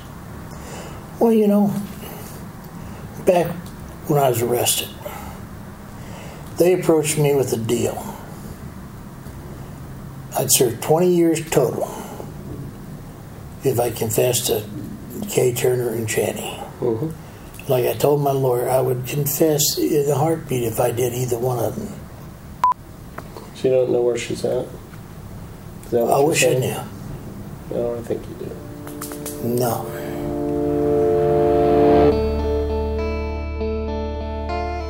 The DA's office had to decide whether to bring Ackroyd to trial after all this time, or negotiate a plea deal.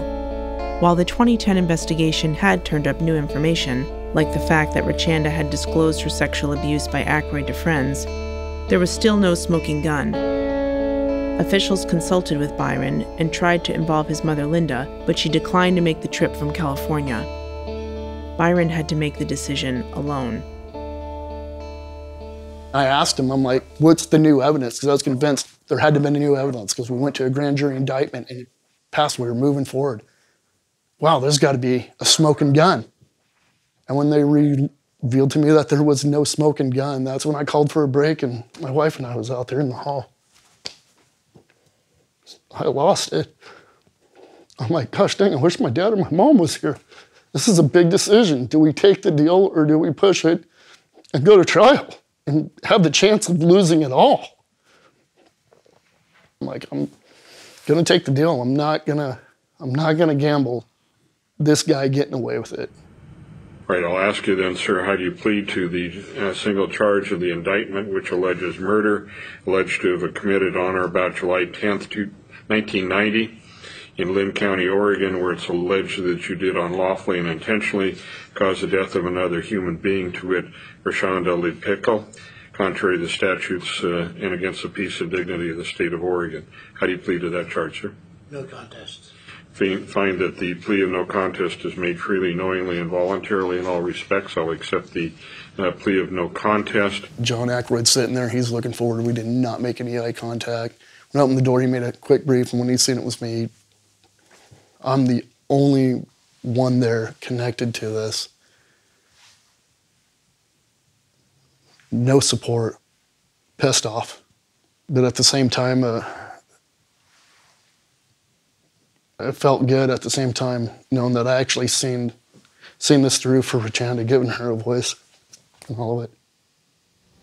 The no contest plea meant that Ackroyd wasn't admitting guilt, but also wasn't denying it. It guaranteed he would die behind bars. The location of Rachanda's body remained a mystery, and the plea was immediately sealed. The details remained secret until early 2017, when the Oregonian asked a judge to unseal them. I was under a gag order that I couldn't go to the media. Where's the justice in all this? That, you know, We don't get to know where she's at.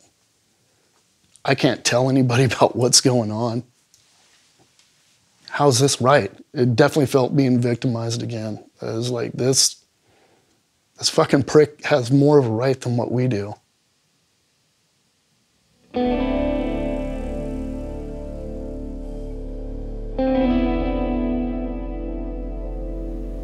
The Kay Turner and Richanda Pickle cases had now been resolved, and Melissa Sanders and Sheila Swanson's murders were eventually closed as well. Investigators Linda Snow and Ron Benson had uncovered new information, like the witness accounts of Ackroyd coming to the Sweet Home shop with bloody hands. They also confirmed that some items found near the teen's remains, like a used rivet and a beaded car seat cover, were commonly used by highway workers on the job. The investigators and the Lincoln County DA were satisfied that they had enough to prosecute Ackroyd, but taking the case to grand jury didn't seem worth the expense. Ackroyd was already locked up for good. I've talked to the DA, and she believes that this is something we could have put in front of a grand jury if need be. The costs of prosecuting our case would have been huge with no additional outcome. So he was going to die in prison, one way or the other. So just being able to say that we could, if we needed to, that was our end goal, was to get it to that point. In December of 2016, John Ackroyd died in prison. With him died the answers to many questions, leaving the unknowns to haunt his victims, their survivors, and investigators alike. When you first hear the guy's dead, you're thinking, okay, a monster's gone. But then you kind of have that sad, emotional moment where, you know, for Byron, she's not around, and he doesn't have that closure. He has that closure to John's dead, but he doesn't have that closure to where his sister is. At least I got something. The families of these other victims, no closure. My heart goes out to them. I had asked, can I, any way that I can go and talk to this man? And they said no. What would you ask? Do you remember her? And I just wanted to look him in the eye and ask him if he did it. Did he remember it? Did he, you know? Then when I found out that he died, I go, that's a rotten thing to do. I was just so, I figured I would be, maybe at the end of this, that's what I wanted, was to have something. But I'm not now, so. Sheila Swanson's brother Bart occasionally takes Highway 20 to visit the spot off Hayes Creek Road where his sister's body was found. I go up there, you know, to pretty much to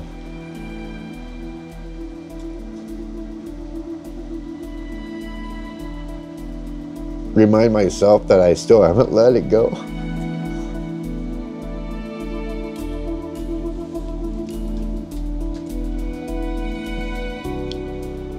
Letting her know that I haven't let it go. Byron keeps photos of his sister from childhood and thinks of her often, telling his own children that they had an Aunt Richanda who they'll never know. Do you still have that photo? I actually got a tattoo of it. You do? I do. Oh, is this your sister? Yeah. When did you get that? Last summer. Last summer? Yeah. It's just, didn't have any way to put it to rest. And it was a very big part of my life. And I just wanted to be able to have a celebration and stuff. You know, it's not a tattoo of hurt and shame, but it was of love that, you know, just try to get some closure somehow. Mark Foster has returned to volunteer police duty after interviews for this story rekindled a desire to protect his small rural community. You know, these things, you can't go through these kind of things without it having some impact on you too. So I just spent a lot of time out on this road patrolling and just keeping an eye on the community. So maybe this year I can just be out there and if possible, prevent such a thing from ever occurring again.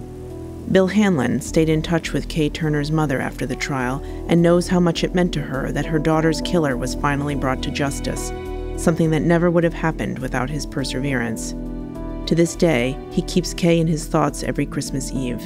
I do a run every Christmas Eve morning. Kay Turner, yeah. I ultimately wrote her mother a Christmas card and told her I did that. She said that's the best memorial she could have. After the trial, the woman who was the presiding juror, her mother went out there and found her and said, I just want to tell you, the first time I saw you, I knew you were the woman who would save my daughter's soul. The day before we went for the Beck sentencing, we had the whole task force here. Her mother was here. She sat here and told stories about Kay Turner, her daughter. That was very satisfying. Everybody was listening, you know. That was great. Yeah. Marlene Gabrielson grew up as a member of the Inupiaq people in Alaska, and she moved back there for a time after her rape, no longer feeling safe in Oregon. She eventually returned, but still struggles not just with the aftermath of the attack, but the knowledge that had she been believed, much of what followed might never have happened. I figured it was because I was nothing. I wasn't going to amount to anything. I was brown, and I was ugly. So, you know, you're not going to amount to anything. Don't think you are, you know. I think that's why I cowered so much back then. And you haven't talked about it with people in those intervening years? You're the first person. And you know what my first thought was? When I read that message, why would she care? Because that's the mindset I had with this whole thing from the gate. And that's what made me come. It was because there's someone that actually cared. You're the first, and you're the only survivor. I know, which is a miracle.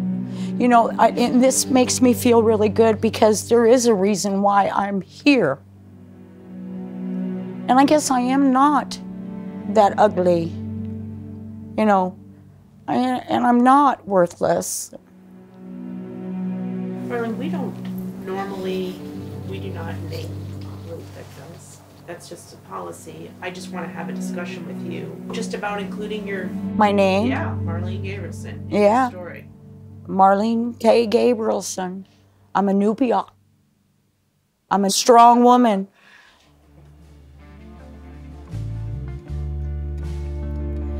Every question and every breath, every exhale leaves a little death.